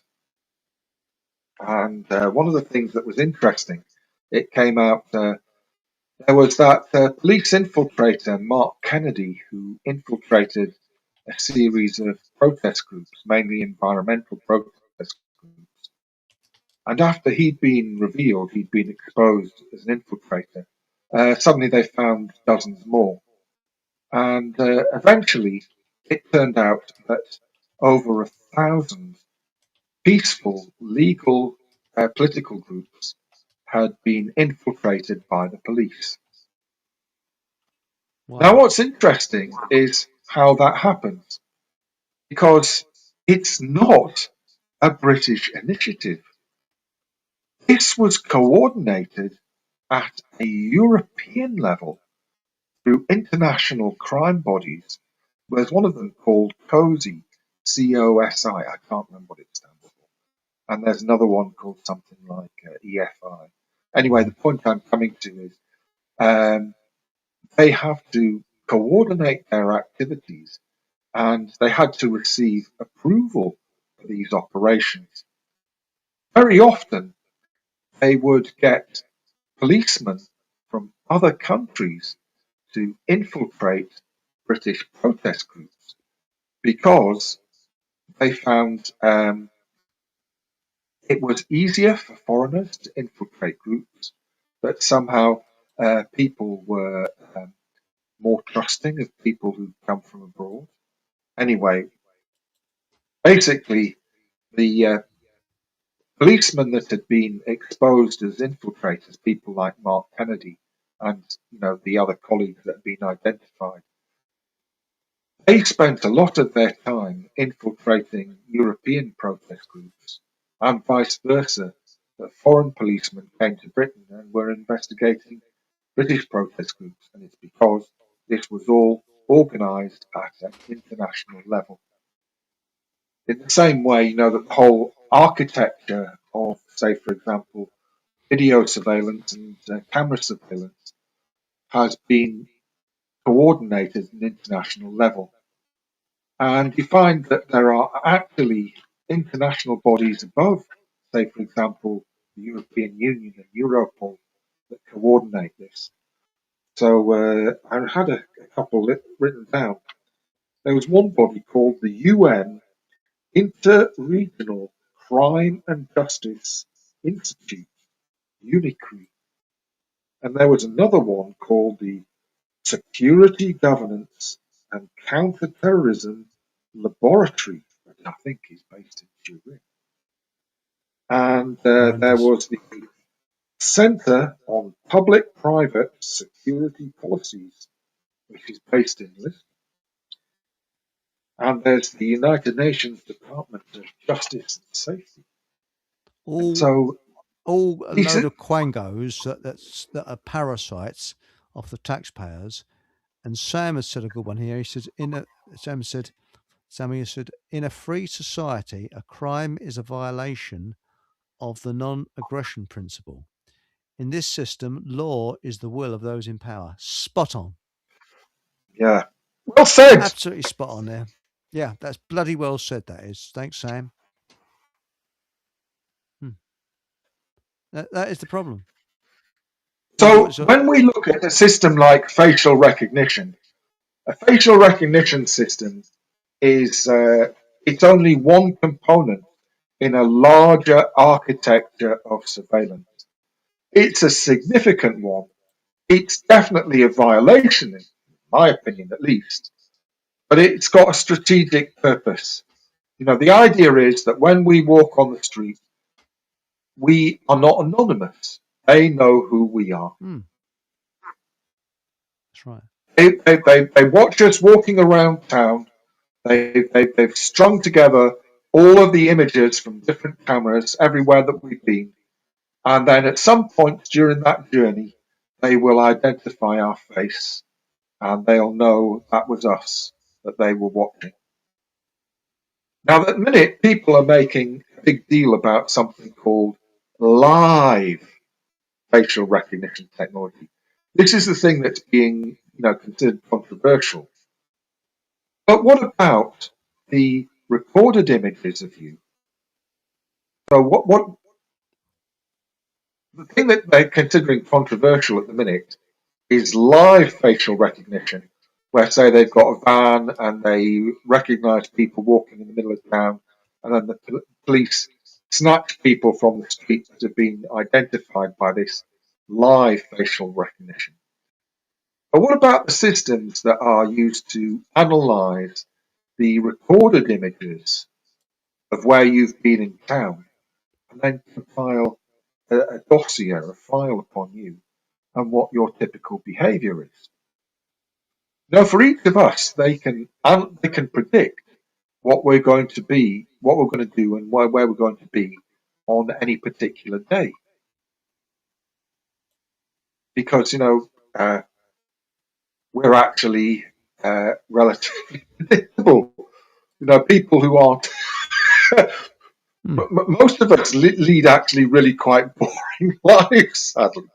Well, what else? And we're creatures of habit, aren't we? Really, if you want to go down to the shops on a Wednesday, you will continue to go down the shops. I am. I'm a terrible routinist, and I try and break the routine occasionally, but I think we all are to a certain extent. Not all of us, but I am. But, yeah. So this is the thing, we actually don't need controlling. We're pretty under control already, but somehow the government doesn't think we're under control enough. I mean, it's looking for those people, aren't they? Well, that's right. They are dysfunctional. This is creepy, weird, abnormal. The fact that they're creating these systems, shows how disturbed they are. And they are creating problems that justify introducing these systems. They are cultivating the paedophiles that go out and abuse children. They are not catching them. They know who they are. They're letting them continue. Because having that sort of crime in society justifies an expansion of their power. Yes. They know about the terrorism. They know who the terrorists are. Every time there's a terrorist attack, the police were already aware of them. Yeah. Well, if the police were already aware of them, they don't need more surveillance, do they? They know who these people are. They're useful.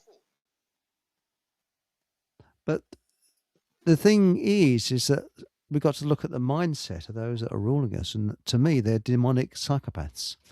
That they're not human. And when saying that, people say, "Oh, that's a dangerous road to go down." No, it isn't, because when you listen to people like Dr. Hare, who's a leading authority on psychopaths, he's come very close on admitting it because their brain is different. Took a scan of their brain; it'd be different to ours. They are a subspecies. They have that's right. Their frontal lobe, where we have compassion, is just a blank. So really, to punish them doesn't do anything. And this is why I say shove them on an island where they can do all the wars they want against each other. They can cause as much chaos and stress as they want because they'll be with their own. Something I keep on saying is, the problem is not the bad guys. The problem is the rest of us. We allow them to get away with this. Which is why I would like a protest for us to start pushing back. So I don't think that one protest on its own is going to make a big difference. But it will make a difference to you. Each of us, by learning the habits of, how can I put this, personal autonomy, resilience, standing up for ourselves, learning these habits makes us more effective and eventually, quite soon in fact, will lead to some sort of political mobilization. There are effective things that we could do, but we've got to learn the mindset of taking part. So but I mean, isn't it terrible? I mean, I'm sure you will condemn these, what they call lumberjacks or Blade Runners around London. I mean, I think it's terrible, isn't it, that they go into Aldi's and buy a battery angle grinder and knock these cameras down. I mean, it's a terrible thing to do. I'd never.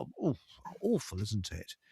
And so, if you want to talk about defiance, I'll give you another example of defiance.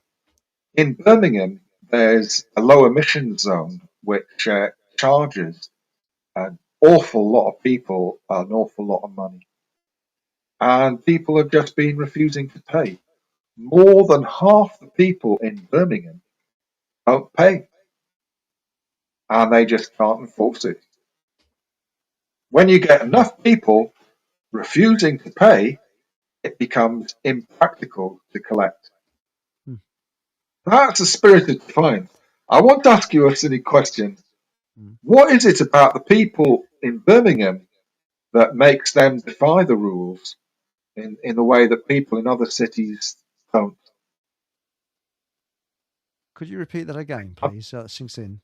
Why is it that people in Birmingham break these rules and people in other cities obey them? What's the difference? I think the difference is because they're immigrants mainly. Answer that. They've got foreign number plates. Am So, I right? So the point I'm coming to here is, whatever it is, we need to get a bit of that.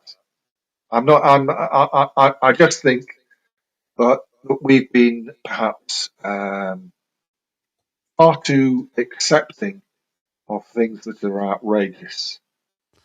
I think that you're right. You're right, but I think there's a fine line. You see, with the protest, to me, it's begging round the slave owners, because we are like slaves to government. This is why I don't want government, and I can't understand where people will accept CCTV, but well, I do understand, but they're not accepting this a pollution thing in London. Why? Because it deals with money. When people are fined, they're losing money. Whereas you walk along the street and there's umpteen cameras looking at you.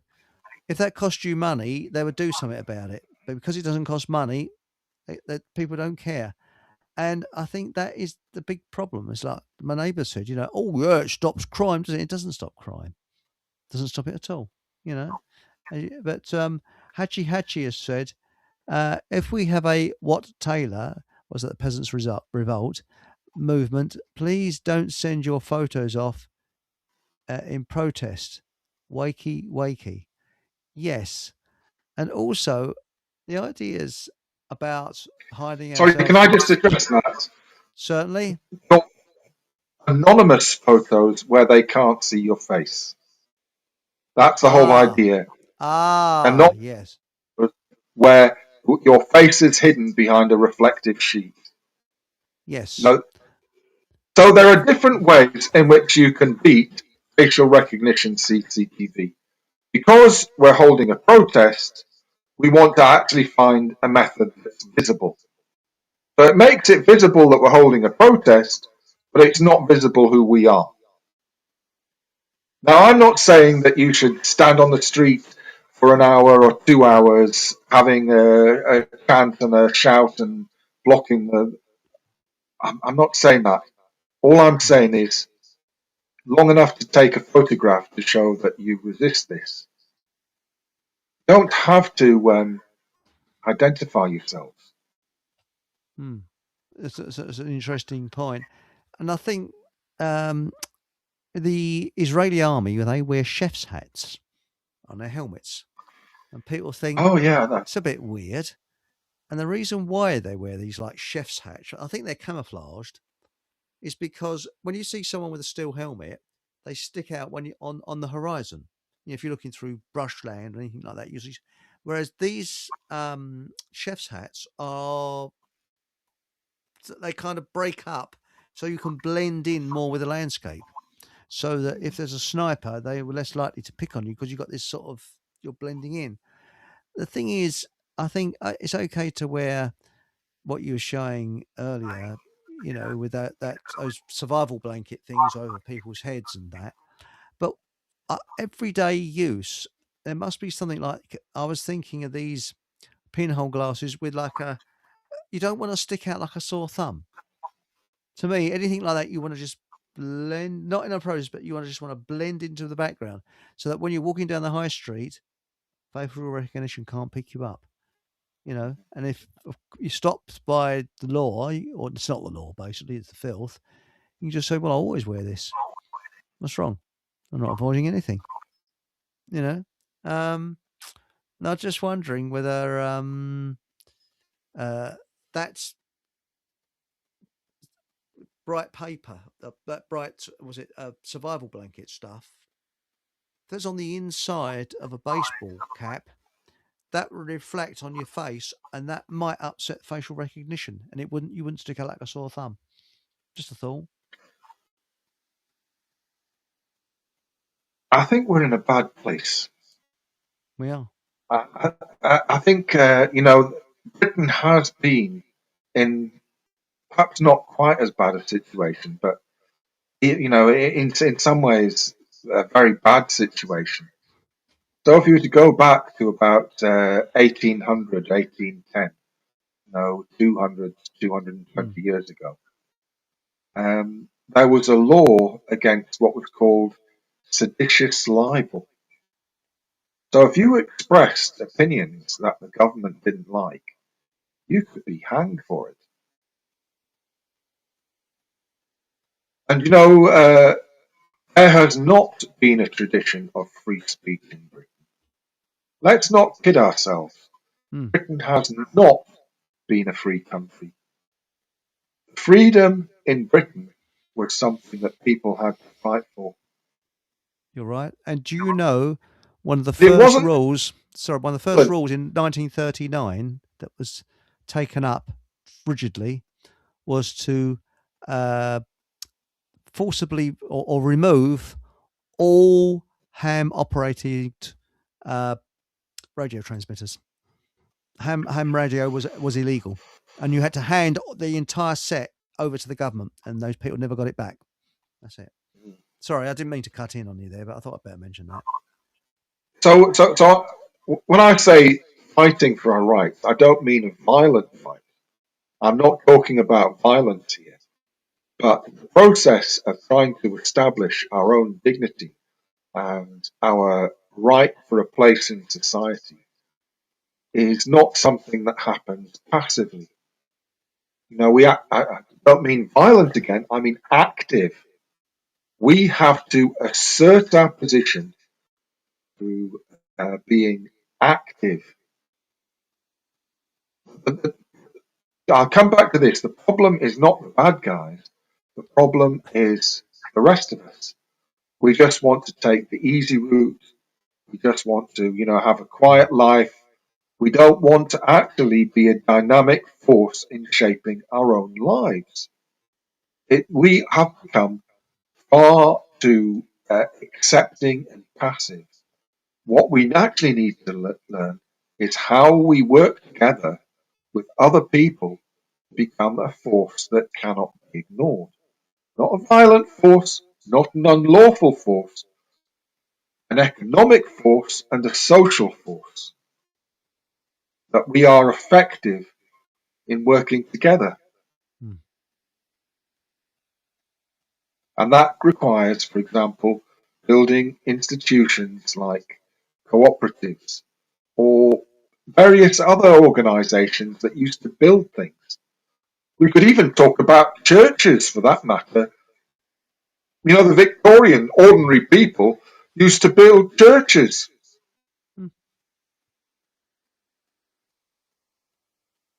This is how they worked their way out of misery.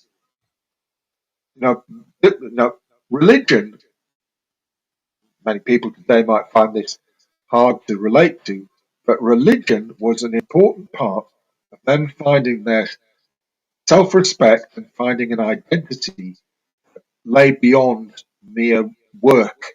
They weren't just animals of labour. I agree with you. But Embryo says, I saw one of the videos of the Blade Runners where someone had chopped down some traffic lights at a busy junction in London, and the traffic flowed better without the traffic lights. Yes, I think I've seen that video. But what they're doing now, I mean, the other day I was in my car, and I tend to go out about just after 2:00, which I call it the sweet zone, because 11:00 and 2:00 the roads are emptier, because that's the time to go. And I was nipping across to see Miles, funny enough, and I just got to the A10. Well, there's a huge tailback getting onto the A10. There's this big roundabout, and what the police do, they sit on the outer perimeter verge, and it's a dual lane roundabout, and they stop cars at random and then cone off one lane. and it took me an hour and a half to do 6 miles. The tailback was phenomenal. And they're making the presence felt. Yeah, and they're standing there just having a chin rag with some poor sod that's being pulled up. Why couldn't he have driven onto the outer perimeter verge? The traffic could have run smoothly. And that actually caused a reverberation right the way through, right the way back through up to Cheshunt one way, right up almost to Goffs Oak the other way, just because these coppers coned off one lane. And unbelievable. And they're doing this a lot. I've noticed a hell of a lot. And it's always during the sweet zone or at rush hour they do it. Deliberate. So if they used to be at the old Savvy, they wouldn't cause a tailback. They just put just start park on a verge. So you wonder what the real objective is. Yeah. But you think all that petrol, I'm just sitting there, I could have actually, I could have got there a fraction of the time on my push bike. Unbelievable. And then when I got to my destination, I went to pull the window up, and it went donk, complete window. Winder went. I had a very nice day that day, I don't think. Apart from that, it was not a nice day, but the thing is, sorry. Oh, I was going to say the Department of Transport has models for how much a motorist's time is worth when they're stuck in traffic. So in the 1990s, they used to value the time of a motorist stuck in traffic at £1 a minute, £60 an hour. That's the average motorist in a traffic jam. So what would that be valued at today in a cost-benefit analysis? Probably a lot more. And so those policemen making thousands of people wait for I don't know how long, 40 minutes or an hour. That's a big deal. Except that's the police, and you're not allowed to complain about how much bother they're causing everyone else.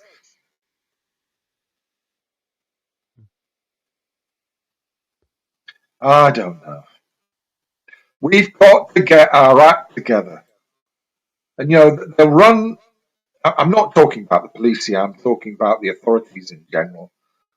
If they are not treating us with dignity and respect, part of the fault must lie in ourselves. Well, we need a change of focus and a change, what was it Nikola Tesla said? Frequency. And that is that government and those in authority are below us. We pay their wages. So, for example, a local authority meeting, they say you've only got 3 minutes to speak, and you say, no, we pay your wages and we'll speak for as long as we want to. You can limit yourself for 3 minutes, but we're not. And we're going to carry on. Okay? If you don't like it, we'll stop paying your wages. Okay? Now shut up, sit down, shut up and be a good boy. Yeah. That's the way we should treat them.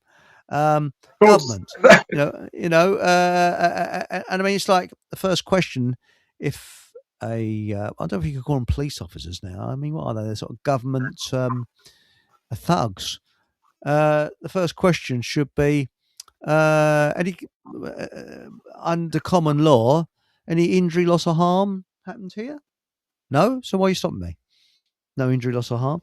There's a video I saw of some poor sod on one of these electrically assisted bikes, and it was perfectly legal what he had. It's a 250 volt bike, nothing illegal about it.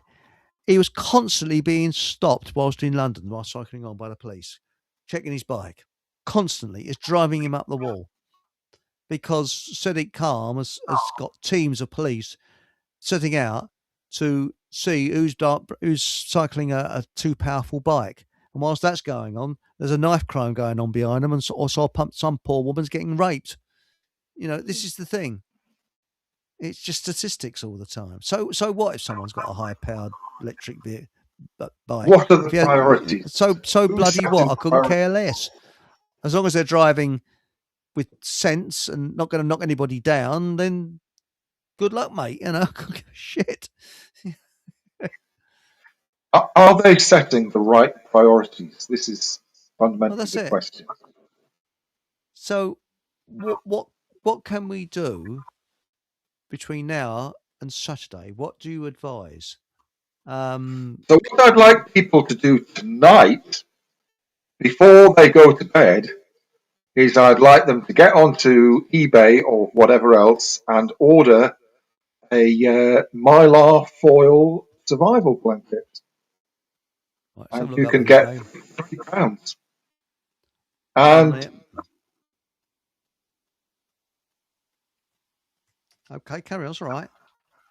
Yeah, so you can get. I'd like them to order a foil blanket or a set of 3 tonight. Oh, they're super cheap, aren't they? Yeah, you can share with your friends. If you turn up and your friends haven't got one, you've bought 3 for £3. You can all have one.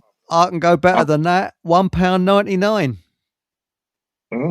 on eBay, inclusive free delivery as well. That's right. Mylar silver thermal space. Yeah.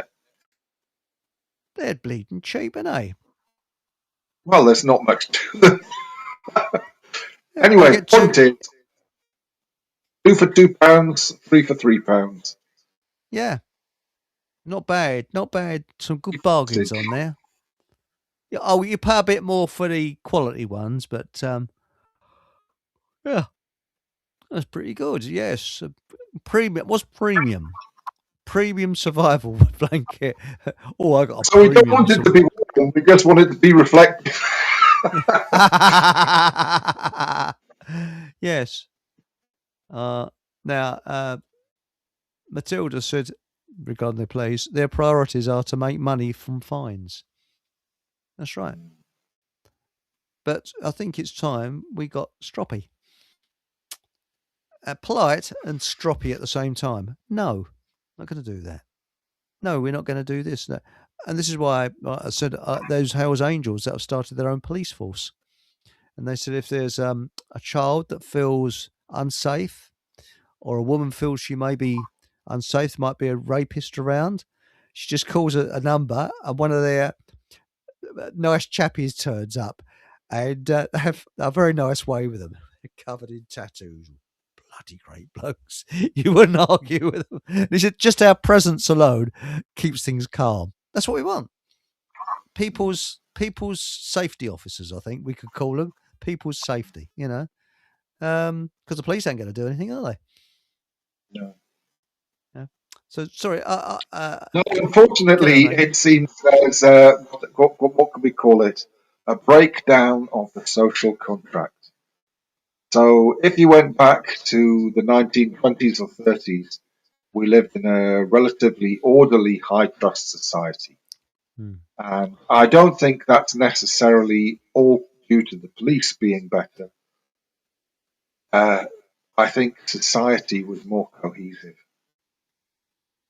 The problem now is not just a problem of policing, but what they've done to society. So family unit, increased inequality. They've broken families. They've destroyed the stability of communities, creating, we call it mobility, movement. And all of this is supposed to be a good thing, and it's supposed to produce economic growth. What it has definitely produced is instability and discontentment. And you're right. They cannot contain the consequences of that. There are definitely losers. They cannot produce a stable outcome here. It's not working. Unfortunately, one of the things at the minute is what we're seeing is these are the effects of globalization.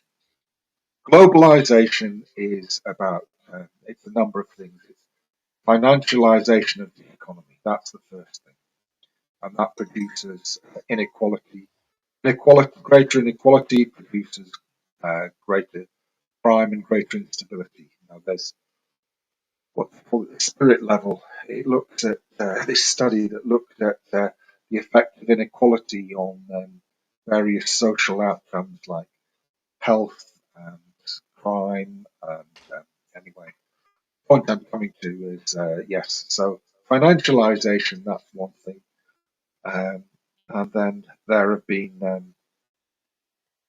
dimension of mobility, movement of population. There's been the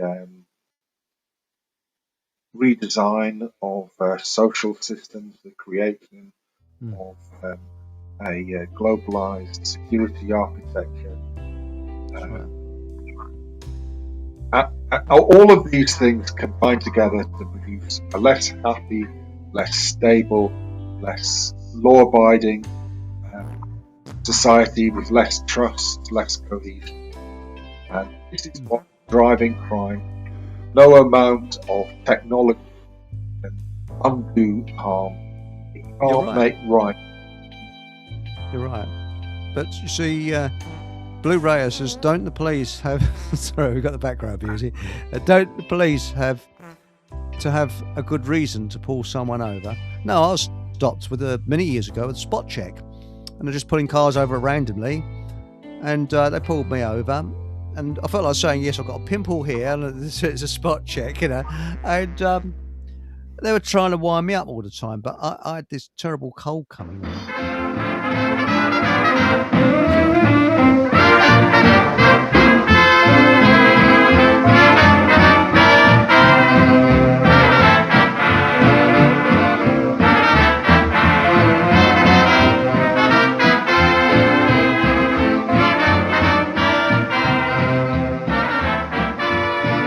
And we say good night to Food for Thought Radio, but we're still continuing on Rumble and YouTube. Wake up your mind, fill up your day. Oink, oink. Smart little bites that brighten your way. You're listening to Food for Thought Radio. Here at FFTradio.com. Club Moo, oink. That's it. And we say goodbye to Food for Thought Radio, but we're still continuing on before it rudely cut in on Rumble, YouTube, Facebook, Telegram, Holyland Radio, Soapbox Radio, Holyland Radio FM as well. So there's gentlemen in America and ladies in America driving around listening to us as we speak. And it's afternoon there. But Blue Ray said, don't the police have to have a very good reason to pull someone over? No, I was stopped. And they were trying to wind me up. What have you got in the boot of your car? So I've got tools. A lot of tools have been stolen around here, and all that sort of stuff. Anyway, I had the flu coming on at the time. Well, like a very bad cold. So I decided not to use my handkerchief. I went, all over this bit of germ warfare. I thought, you can have my cold. And it was just drizzling with rain. It was sort of January, February. I was getting soaked as I was looking around my car. And they're doing this to other cars as well. I mean, they had nothing better to do, basically. And I was just going home, and he said, the attitude was, oh, you can go, as if, got away with it this time, But the police are not for us anymore. They've just fallen out of favour, basically, Now, my Pink Planet says people always been controlled, having to go to war, 1920s, knowing their place. That's right. But it's a family unit. That's what communism does. It destroys the family unit. So the family becomes the government. That's it. And Hachi said, my neighbour gave me a blue dress as a Christmas present. She told me you'll need this for the future to fit in. She has a lovely sense of humour. But that's the thing. It's the family unit. It's been destroyed. When I was at school, I don't know of anybody whose parents were divorced. Everybody had mother and father. Everyone. Now, it's a rarity that the family isn't divorced. tragic. It is. It affects a child's entire life. Statistics confirm that. But my mum and dad, well, my dad was devoted to my mum, and they were rock solid, but I don't know. But the thing is that I think they're pretty devoted, my parents. But when you look at the amount of, and I think what it is it is the First and Second World War generation had it tough, so they didn't have very high aspirations. Now our aspirations are so high, and of course, with this social engineering where women have to work, that's what's created a hell of a problem. It really has. That's my so. I think I think it was perhaps something slightly different in that the material aspirations, people could be content with what they had materially. But they had matching expectations in terms of what they expected out of life and out of a relationship, and what they expected in terms of support. And they also realised that marriage wasn't a fantasy, it wasn't, and we live happily ever after. Life is what you make it. It is. And once you're married, you have to make the best of your marriage and make it work for each other. But now, Pink Planet says, two sides to that, though. I bet a lot of people in unhappy marriages years ago, people do change. Then that affects children, yes. Yeah. But I've actually got this unique... force. Yes, right. But no, I think that generally, I'm just giving a sort of a generalisation there. Now, Vordanian says, there were many families that lost parents before, during and after the war. How many men died during World War One? My father was an orphan. That's a very good point. That's an excellent point. I was just generalising in many ways, but but the thing when it comes to marriage, I'm an expert at actually attracting the wrong type of female. In fact, I'm genius at it. It's a natural skill. What about yourself, Nathan? Are you skilled in that direction? Unfortunately, I share your talent. Yes. How not to find the right one. Was it non-dating agency? How to find a complete weirdo? Oh, it's very easy. Now,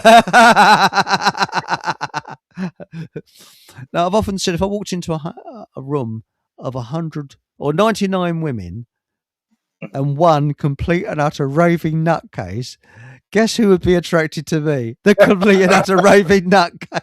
Hello, I've got a nuclear bomb in my purse.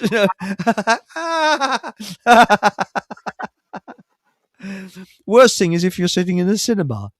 I had someone once try to poke, I had a loony once in the front seat, tried to poke a ice cream cone onto my nose, and then I had someone try and sit on my lap. What? Oh, that's good.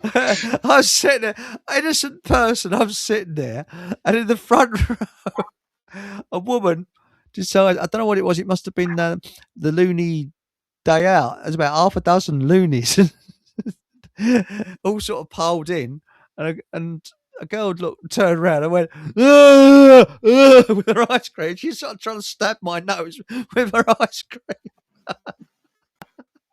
I'm sitting there for the great entertainment of all those people sitting around me. And then another time I was sitting on the side where where you walk in, and someone came along and just sat on my lap. So you see, I've got this unique attraction. I don't know quite what it is. Yes. Creek Player says, like attracts like, Eric. Yeah, you're right.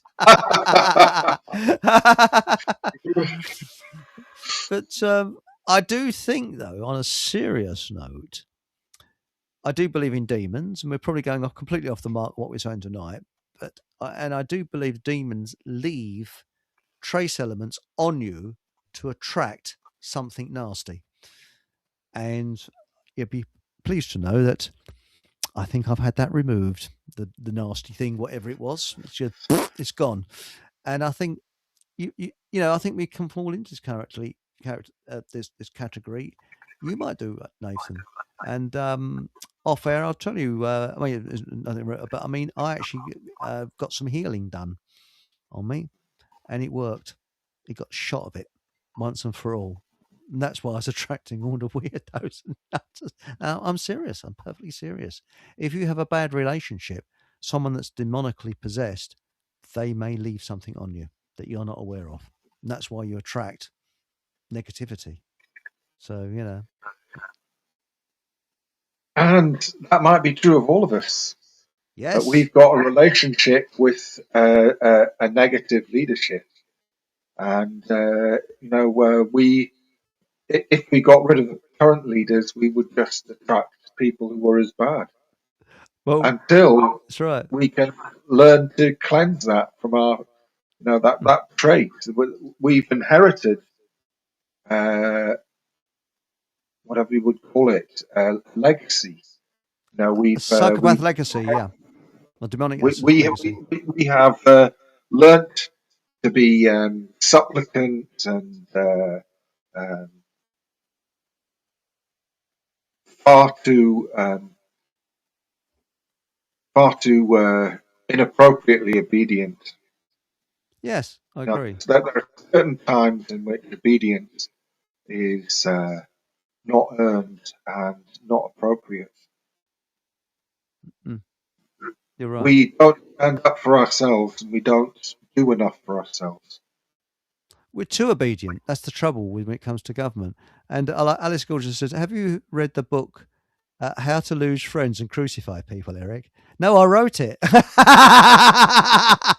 I'm joking. But no, you're right.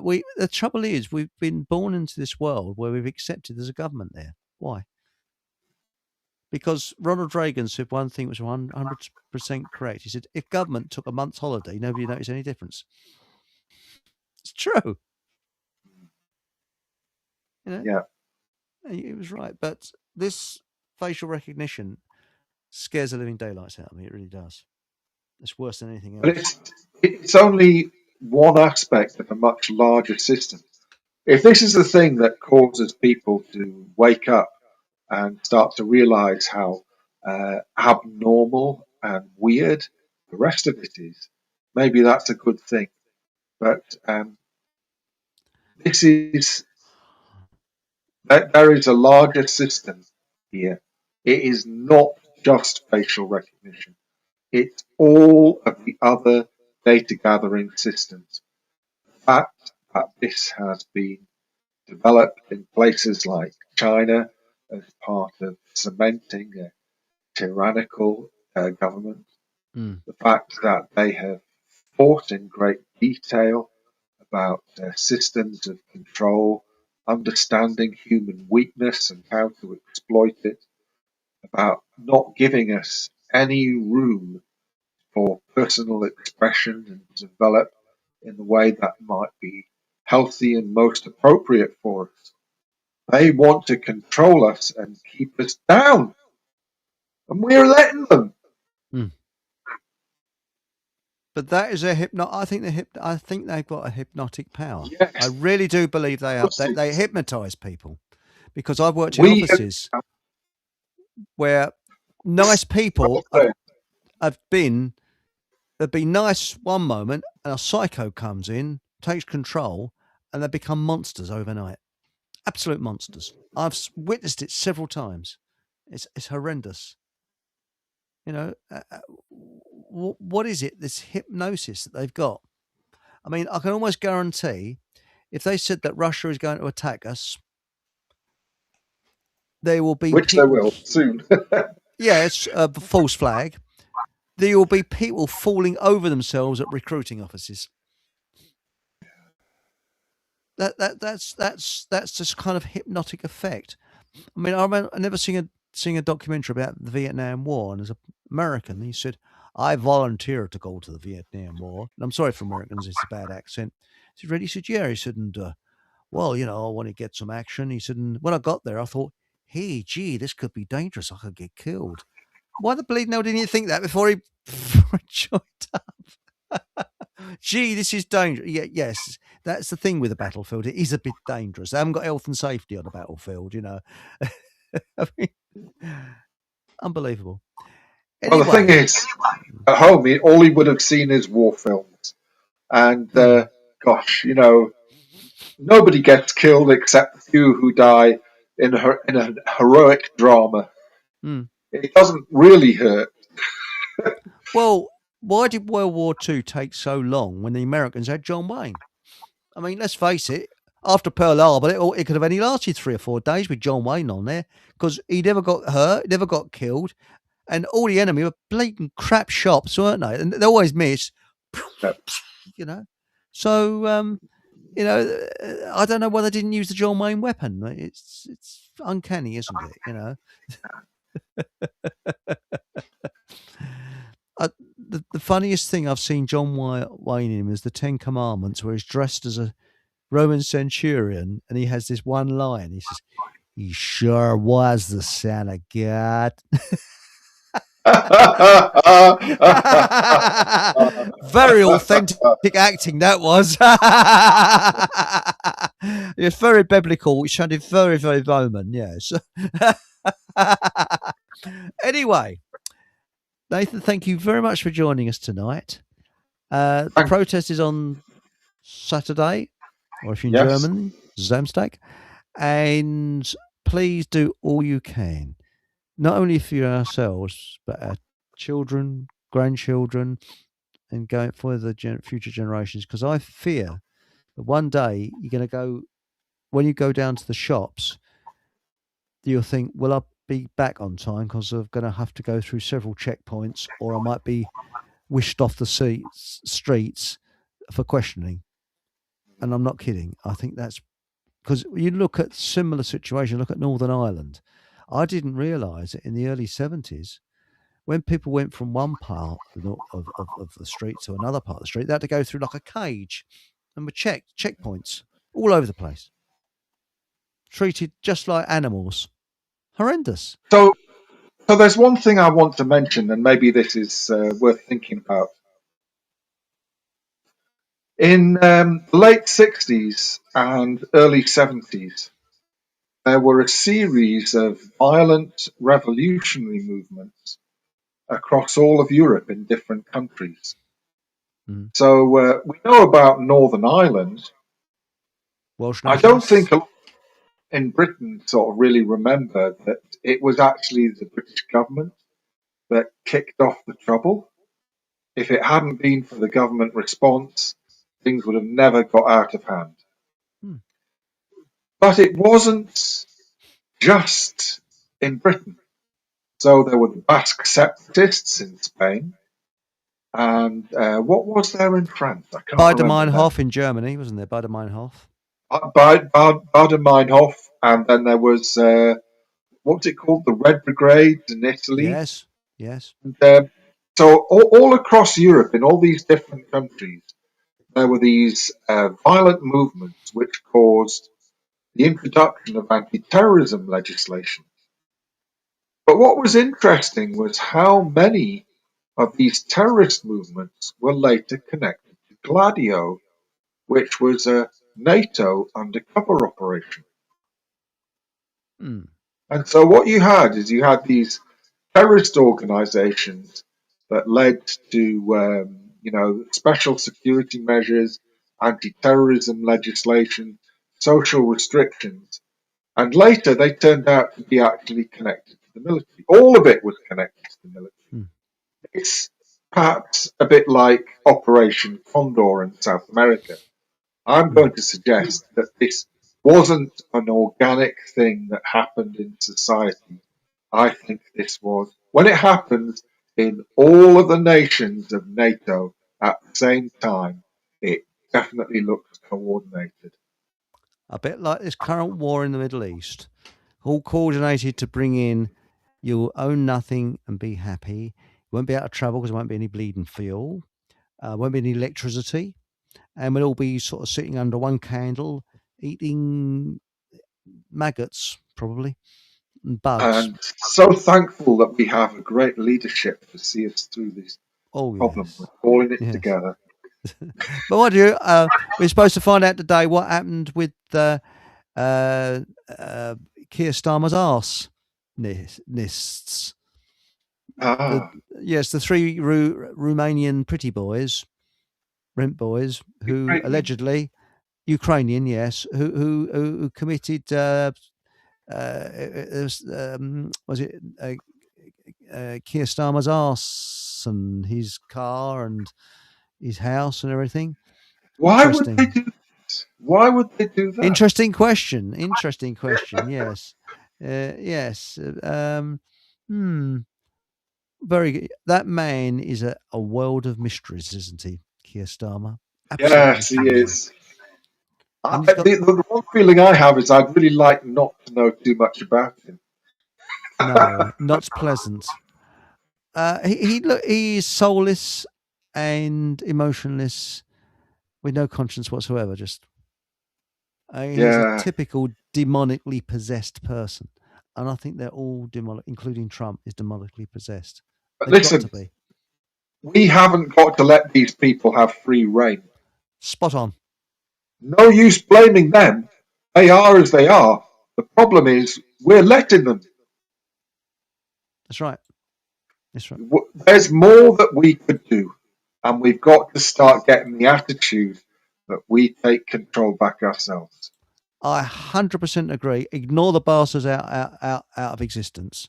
And I'm copying what somebody else said there. Just ignore them. Do you want to pay this fine? You'll have to come and get it, won't you?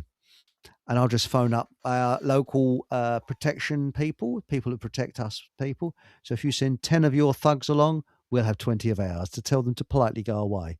I think that's the way it's coming. But the trouble is, you see, violence creates violence. We mustn't be violent. This is why I say these psychopaths, put them on an island. Starmer, Blair, shove them on an island. They're a different breed. Let them do whatever they want to do. If they want to blow their brains out, they can do whatever they want. They can act. Psychopaths will be with psychopaths. We don't want them. That's the fact of the matter is. They start all the problems. I've often said good folk can always solve problems between themselves. And it's when you get the politicians along, then you got the trouble. You got the problems, you know. And I think good folk of all nationalities and all religions, there are good folk who can sit down and they just want to bring up their families. That's all they want to do in a peaceful way. And on that note, thank you, Nathan, for coming on tonight. It's been a fantastic show. Thank you. Thank you very much. I think that we had a few technical difficulties, but I think it's okay. I think we got to sort your sound out. That's the problem we got to sort out. Sorry about that. Oh, it's not your fault. It's the bleeding computer. I do a Basil fault in my computer. I've warned you. I've done it. You know, I'll give you a bloody good thrashing. You know, it generally works. Not on the computer, but it makes yourself feel better. What I was going to say is Paul English will be on Paul English Live on Rumble and YouTube this Thursday at UK time 8:00. I've usually a guest on there during the day, and during the evening. And if you'd like to put the thumbs up, please subscribe. Consider subscribing. Yeah, it really does help. And thank you to everybody who's bought me a coffee. It really is much appreciated. And I find it very moving, actually. I think it's very kind. It shows the kindness that people have. And remember, whatever happens, have a bloody good laugh. And good night.